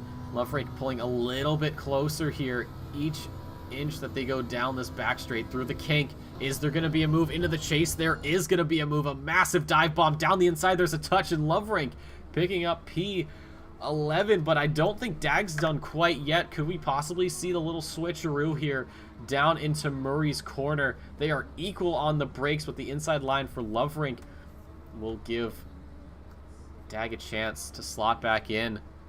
But Lovering, a very late dive bomb down into the chase. A tap there on exit. I don't know if that's going to be too much for the stewards to penalize. Dag looked down the inside there at Hell Corner, but just had to back out of it. Lovering, though, things stay where they are. That was a very brave move. Maybe a little ambitious, but it certainly worked out in the end. That's P11 there for the Ferrari. We look up. Patterson still out on the track. I don't think he may have pitted earlier. If my memory kind of is lacking sometimes when I do live streams and broadcasts. But if I'm not mistaken, I do believe he hasn't gone in. But if he has gone in, then he went in very, very early. And this would be an amazing undercut. Maybe a bit unintentional, but hey, if it's in the cards and it works, then so be it. Right here we've got Sam Raworth playing back marker and letting the Audi through. Burke, Landry as well. Gonna just swing on by and continue chasing this Audi that's been in front of him for quite some time. Very smart for Raworth. He knew these two were faster, but just waited until the back straight to let them through. Not gonna risk the race for anybody. Hopping up a little bit on the grid, it's Clifford having to deal with Carpenter again. This is going to be the battle for P6. Last lap for Clifford, a 2 minute 2.8, and then for Carpenter is actually a 2 minute 3.3. So half a second for these two drivers as we close in on the final 20 minutes of this race. It has been an absolutely insane set of circumstances, and Patterson has lost quite a lot of time here, because just behind him is number 3. It's Dornelis. It's not Earnhardt, but with how good Dornelis is, it might as well be. They head down the back straight here into the kink, using as much of the apron as they dare to get the best possible line down into the chase. Patterson, I don't know what happened. I think he may have had a little bit of a spill and just lost all that time. Definitely something that should have caught sooner. Unfortunately, I didn't. But Patterson right now with the maroon, heck, I didn't even say it's a plum-colored Audi behind. Later on the brakes for Dornelis, just trying to scare Patterson into maybe letting off the brakes a little bit. Patterson is certainly someone that should not be messed with in any way, shape, or form.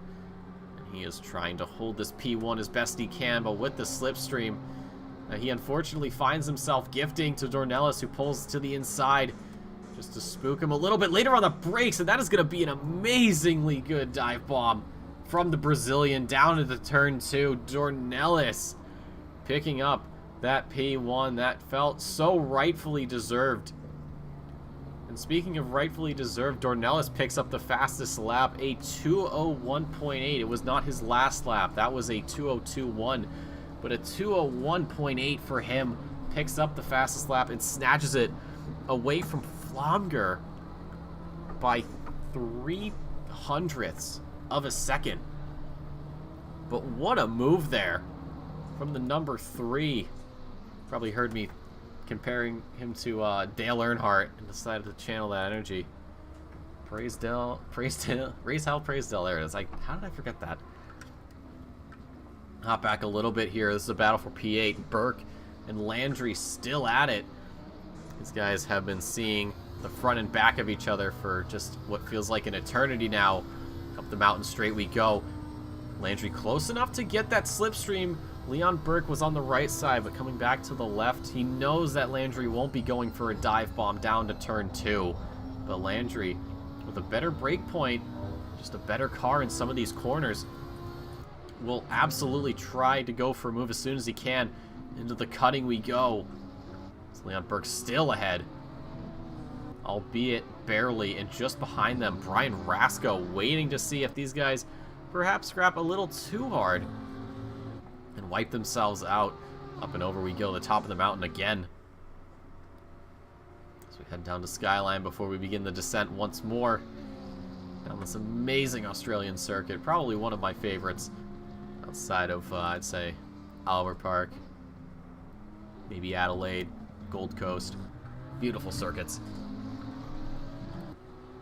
But, well, that's not this series, unfortunately.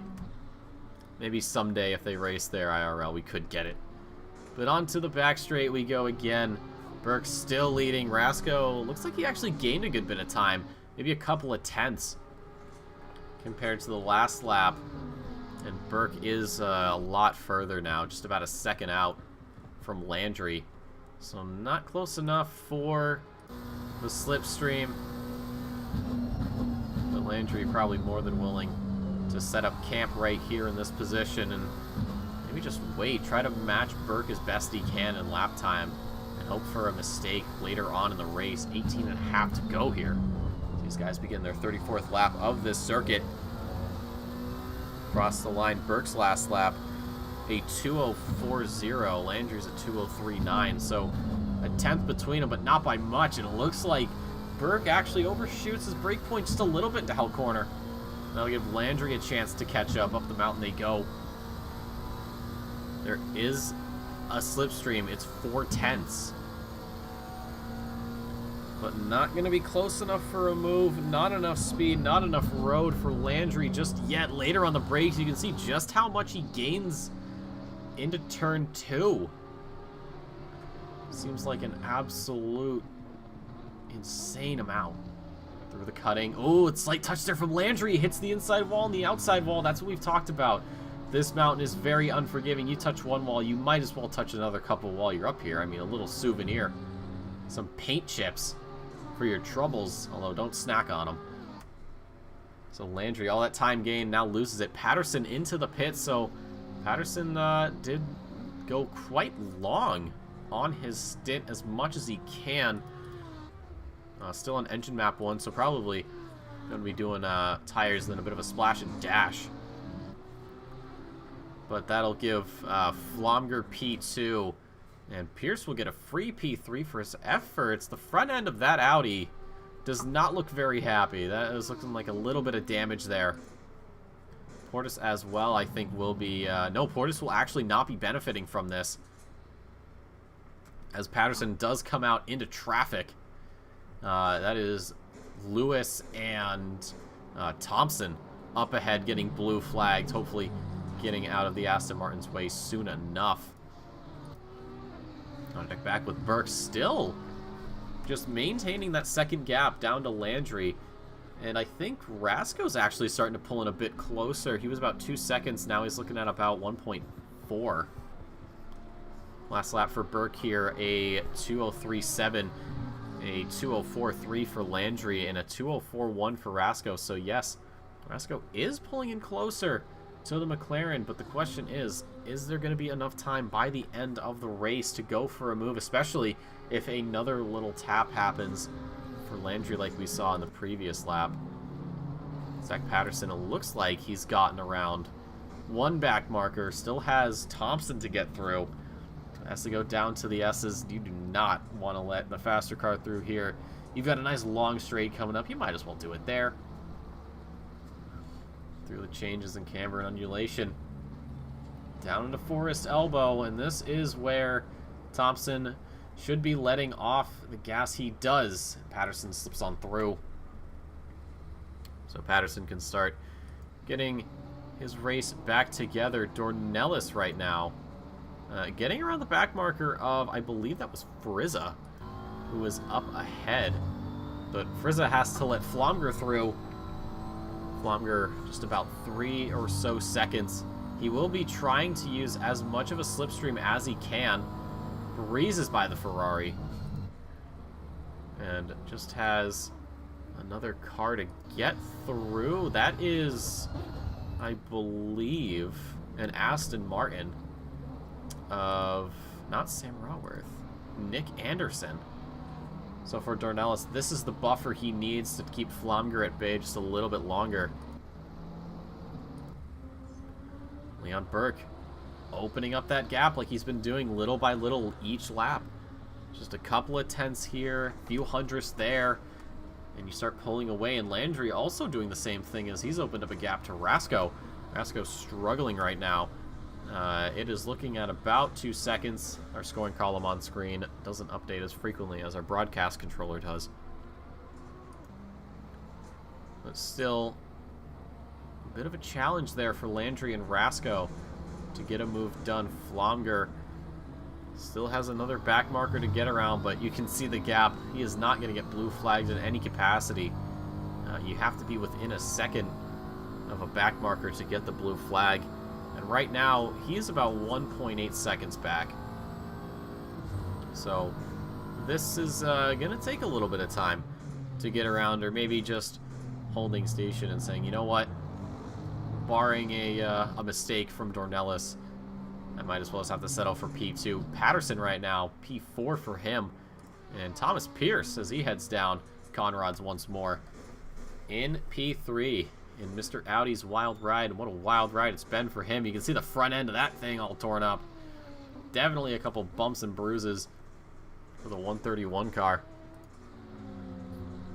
But for right now, holding strong, Leon Burke. So Leon loses quite a bit of time in the first sector and then picks it back up. His last sector one time was 39 seconds compared to Landry's 38. And then it was 57.1 in Sector 2 and 57.4 for Landry.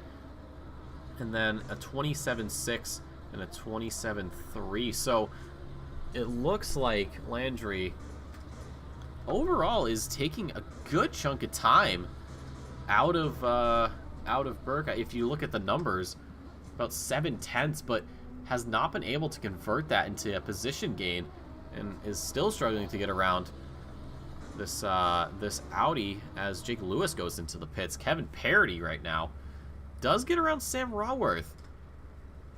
So possibly very close as they came out of Forest Elbow and using that slipstream to just get around this Aston Martin. It's going to be P15 for my co-commentator. Good job, Kevin. I give him a high five, but driving on Bathurst with one hand is definitely something you want to avoid doing unless you're going down the mountain straight here or you're going on Conrad's and you need to take a drink. Then by all means go for it. But everything else, you kind of want to be a little bit careful. Both hands on the wheel, both eyes forward. Oh, we get lap 37 here. Dornelis still very much up front. You can see just how far ahead he is from Flomger and then down to Pierce. Pierce just in a whole nother zip code, it feels like. Last lap for Dornelis is only 700th slower than his personal best and the fastest lap, which is that 201.79. Flomger's last lap, a 202.2. About 4 tenths off of his personal best. So we check back again. Leon Burke, Michael Landry just sticking with each other. Brian Rasco as well. It seems to be a triple yo-yo right now. Someone's gaining, someone's losing, but no one's really moving positions. So head down the S's. Once more, Nick Anderson here. Getting around, I believe that is Frizza. So everybody, no matter where you are, you have to deal with these back markers. Even if you're sort of in that midfield, that lower midfield, you still got some back markers to go through. Down Conrad's again. Just no real movement from anybody position-wise, besides Kevin Parody, of course, earlier. But perhaps within these last 10 minutes, we will be seeing some moves here. Jonathan Clifford still in that 6th position with Carpenter behind, has been chasing him down lap after lap, but has not been too successful. The last lap for Clifford was a 2-minute 3.65. Carpenter's a 2:03.61, so 400ths between the two. But keep in mind, Clifford's fastest lap was a 2-minute 2.8. Carpenter's a 2:03.3. So you're looking at about half a second for these two. But even with 400ths between them on that last lap, it isn't really enough. Brian Rasco, or Michael Landry, hold on. This is Leon Burke. Has Burke just gotten around Landry? Or not Burke, that's Rasco. Rasco got around Landry off screen. I can't believe I missed that. It must have been down into turn 1. So all that work that Landry's been doing to try to catch up to Burke has been for 9, because Rasco making, you know, a nice little pass off of a mistake there. And now it's Audi 8 and 9, McLaren 10. As we get within the last 10 minutes, this is where drivers are going to start getting a little bit antsy, a little bit desperate for moves. And maybe those nerves getting to them, as it did with Landry, giving up a P9. Still definitely within P10 range. But Landry definitely not going to be too pleased with that move, but has well over a 20-second gap to Lovering, so barring an accident from somebody, Lovering will be just outside that top 10 by the end of the race. And speaking of Lovering, coming up on a back marker, a very familiar name here. Granted that that name, that team name, definitely fitting for this moment in time with those blue flags out on track.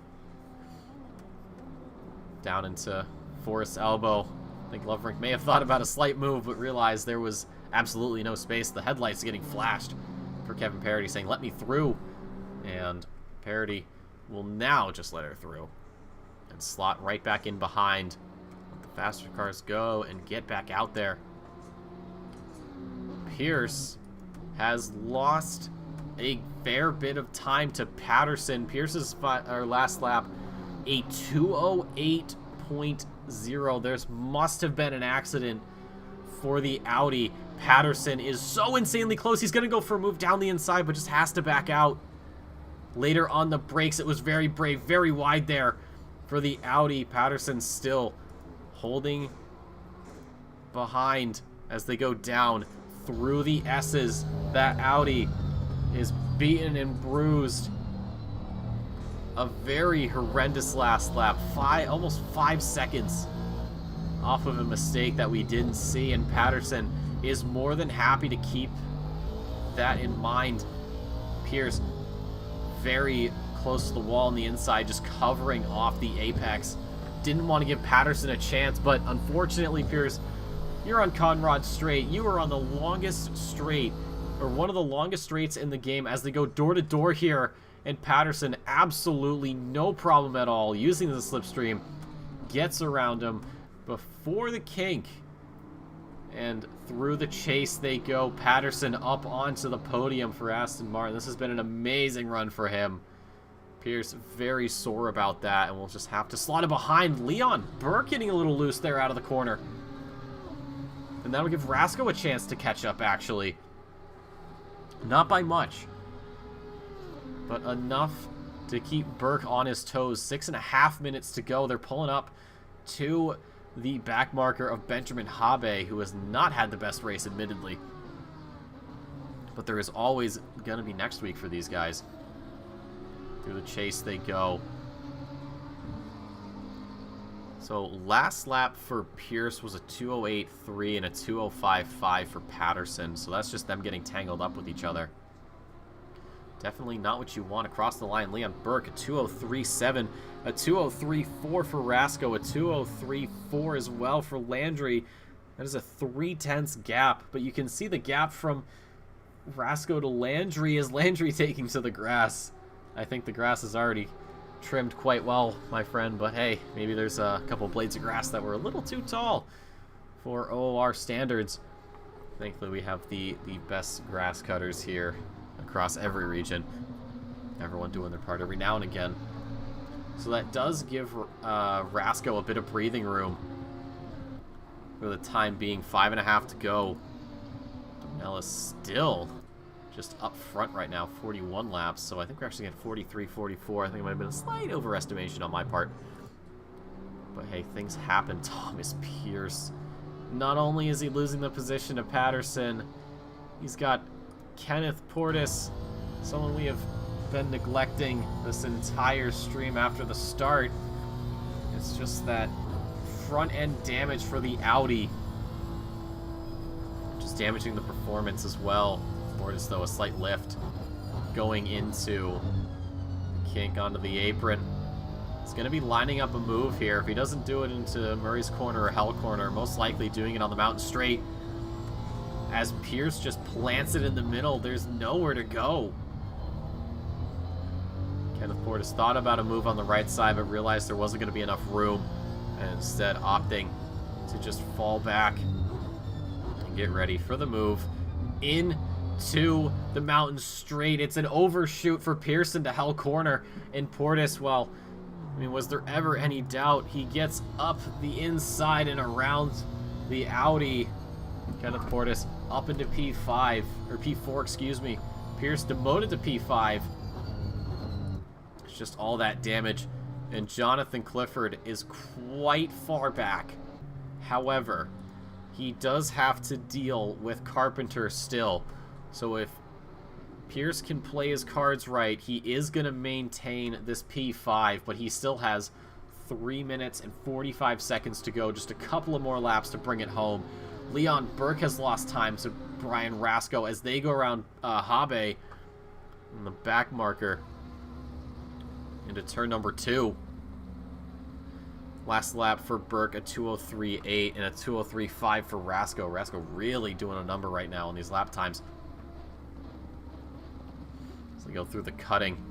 Oh, and Habe looks like he missed his break point a little bit. Goes wide, and that'll unintentionally let Landry through.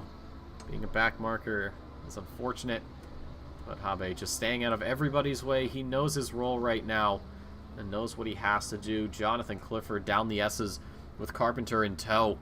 It's 8/10, so not close enough for the slipstream. But with these two cars, it is definitely possible to get both of them, or it's possible for both of them to pull up to one another. But just with the top ends of these things and the acceleration, I don't know how possible it is going to be. Renato Dornelis heading up right now through the mountain. There's going to be one more after this, and it has been quite the performance from the Brazilian here. Timothy Flomger still has to get around Anderson. Or, sorry, not Anderson. That's Raworth here on the mountain. Definitely not close enough for any sort of move. But speaking of close enough, Rasco may be looking to line something up here as they go down through the kink onto the apron as much as they can. Into the inside looks Rasco, but ducks back out into line. Could not spook the 558 Audi as we get into the final 2 minutes here. A lot of these drivers, I'm wondering who's been fuel saving and who hasn't, who's topped up and sticking to that engine map 1 and who's maybe had to go for 2, or maybe doesn't have a button assigned to change engine maps. Definitely wouldn't be me, and is just saying, all right, well, time to just lift where I can and save as much fuel as humanly possible. Jonathan Clifford's lost some time to Carpenter. What was an 8/10 gap has now become 4/10 for these two. Their lap times, it is 5 thousandths faster for Clifford, and it's only just. Leon Burke and Brian Rasco, last lap times, it is a 10th to Brian Rasco. Renato Dornelis is on his final tour of this amazing Australian circuit, along with Flomger, who I believe has gotten around the back markers he has, but it is going to be quite a stroke of dumb luck for him to pick up this P1 right now. Jonathan Clifford has one more lap to defend from Carpenter. It is going to be the longest lap of his life. Same with Leon Burke, who has actually opened up a bit of a gap now. So for the time being, he is doing A-OK. Jonathan Clifford, it is just outside of that slipstream range for Carpenter. The Carpenter is not somebody to be counted out. This is the final lap. We are going to be seeing maybe some later braking, some very, very ambitious moves, trying to gain any time you can. Try to spook your opponent into making that mistake. Leon Berg finding himself in a similar situation. Not really close enough to give a slipstream, but still close enough to be seeing that Audi in his rearview mirror. Right now, Kevin Parody finding himself a little bit back marker. I clicked on him, thought he was going to be in a fight with somebody, but unfortunately not. Jonathan Clifford right now has lost some time, lost quite a bit of time actually, as he not only has to deal with the bright pink McLaren, but if we look out the front, what is that up ahead? Some back markers that he is definitely going to be faster than. And you can see just how close Carpenter is. Carpenter may not go for a move on the mountain. He may wait for Conrads to try and make it stick. We've had points of action. We've had points of calm. Leon Burke definitely with that point of action, and it's all going to be coming to a close here at the end of the race. If there was ever a time to go for a move, now would be it. But for right now, it's Renato Dornelis, the man who has been incredibly dominant all day, comes across the line in P2 or P1. It's Flomger P2 and Patterson quite a ways back, but comfortable enough for a P3. Portis P4 and P5 for Pierce, lest something happens.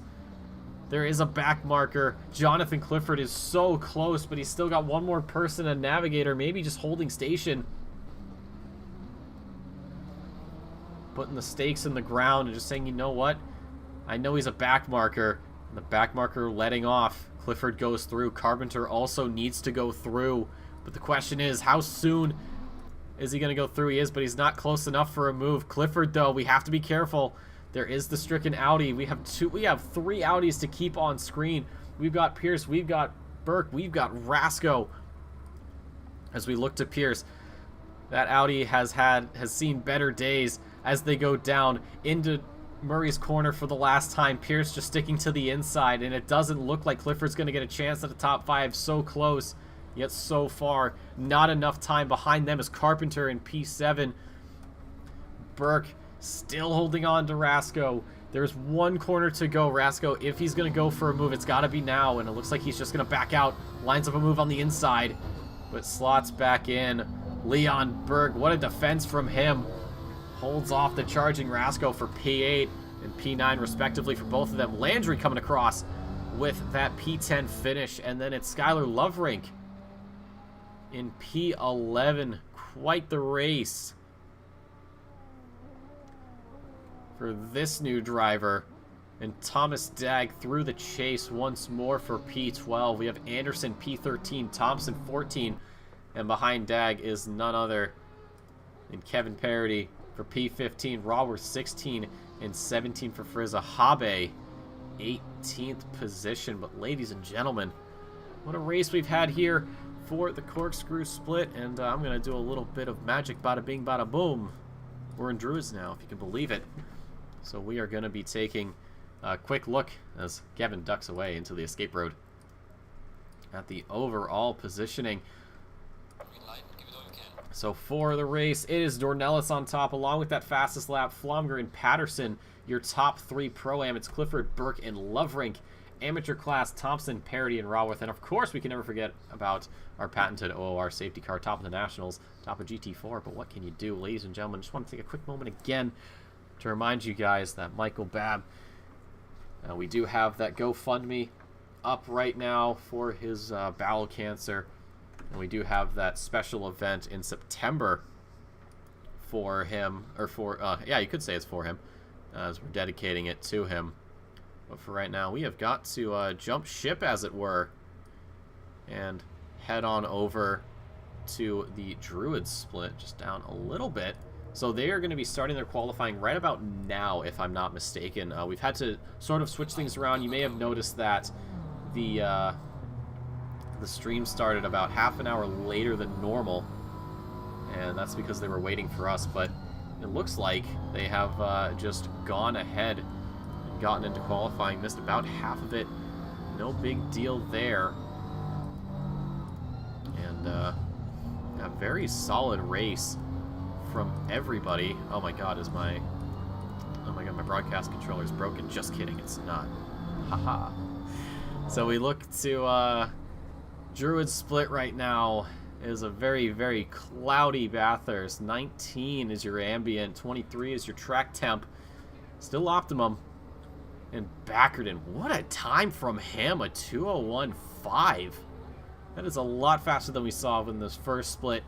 And then it's Davis, Keogh, Lutkus, Specht, Louis, Formato, Duarte, Levine, Graham, Williams, Skeptura, Briscoe, Brooks, Sanchez. Those last 4 drivers have yet to put in a time. But we, of course, will be seeing that soon enough. Some of these guys just joining the server.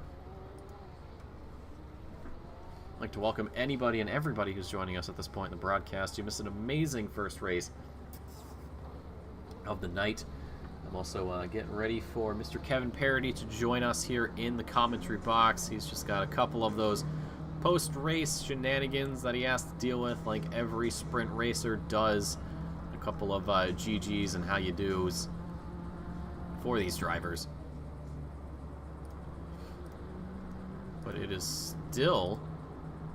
Why is it showing Kevin Parody? My names are broken. Apparently Backerton is Parody and Davis is Frizza. And Loverink is Skeptura. Oh god, I love this program. Steve Davis, though, with the home field advantage technically, he is from Australia. And we are racing in his backyard, so this is very good news for him. I'm just going to restart broadcast controller. That's the one thing, unless there's a new version out that I don't know of, which is possible. There we go. I've got all the right characters for this race, which is perfect. But yeah, still Backerton on top with that 2:01.56. I mean, that is an insanely fast time, especially here at Bathurst in the Porsche of all things. Steve Davis a 2:01.67, and then it's Keogh a 2:02.07. So 2 drivers breaking through to that 2:01 barrier. I think we saw, what, 3 in the last race, and then Tim Brook a 2:02.1 for him. Matteo Skeptura 2-minute 2:13, and then there's a bit of a gap down to Nathan Specht with that 2:01.59, and then you've got Louis with a 2:02.705. Tadas Lutkus a 2:02.805, so a full 10th off.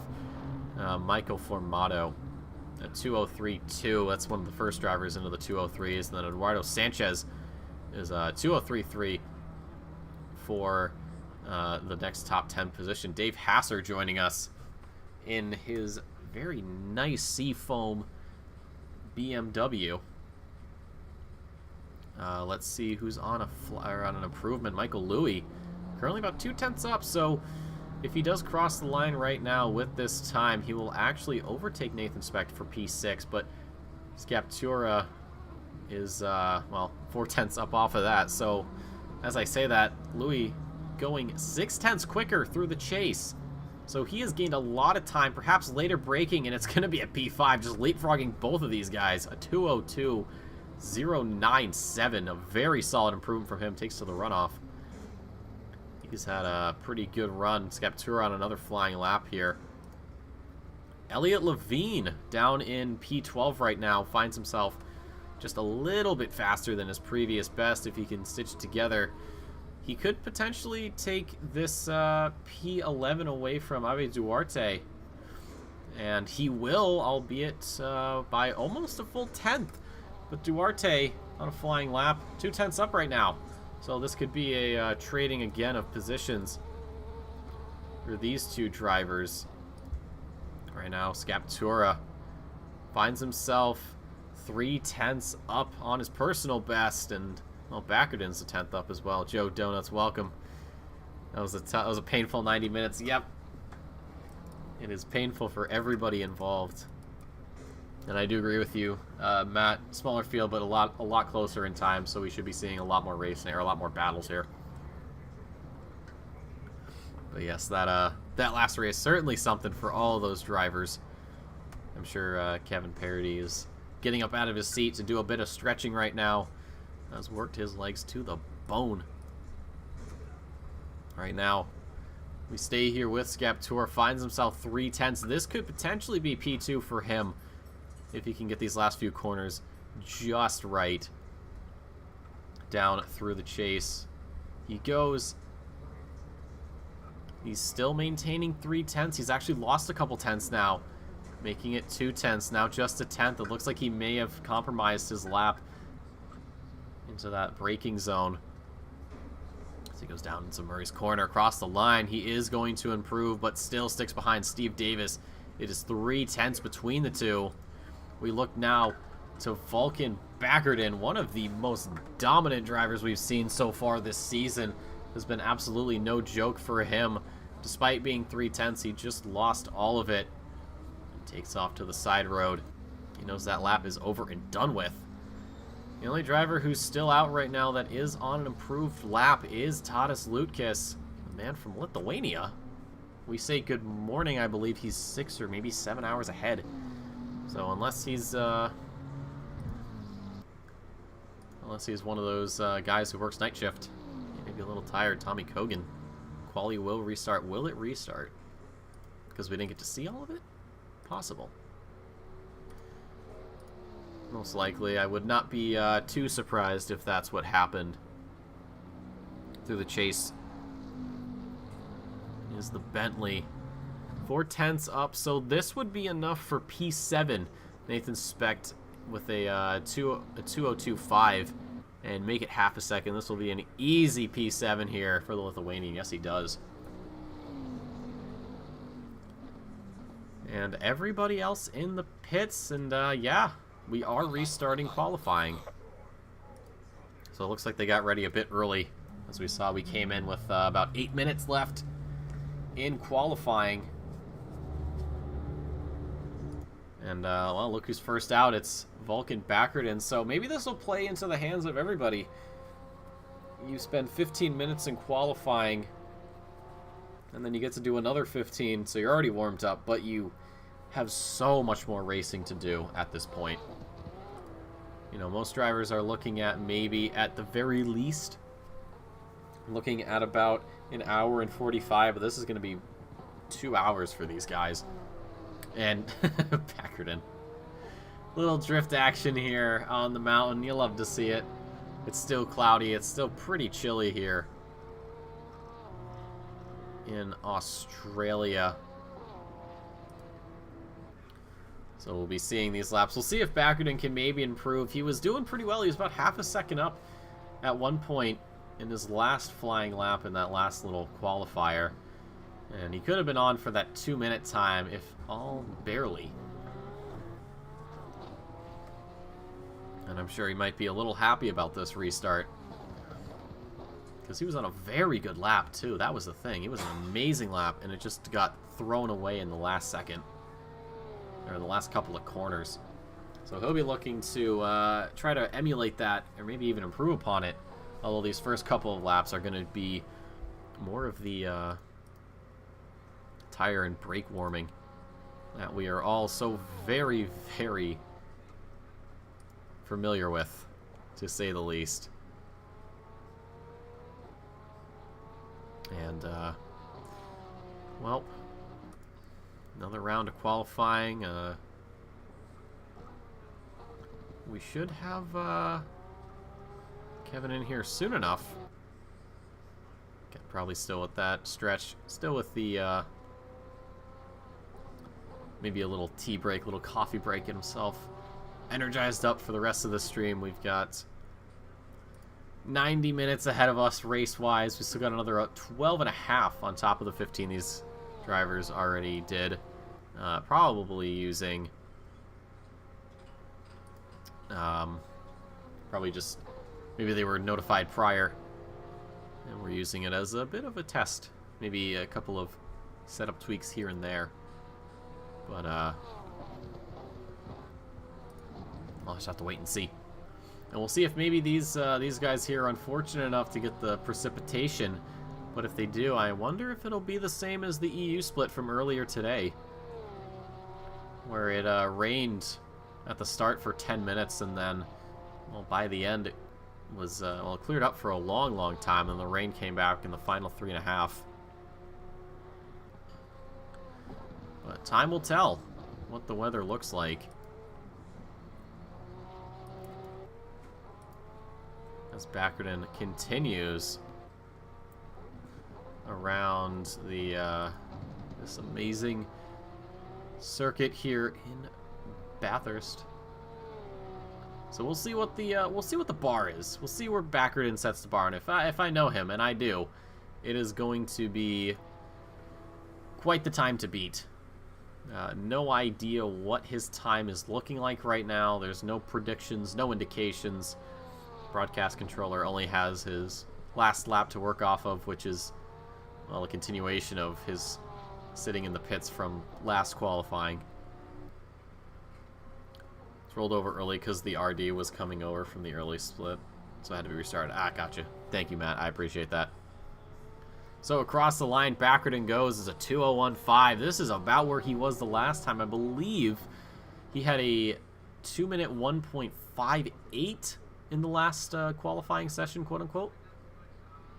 So this is actually an improvement for him.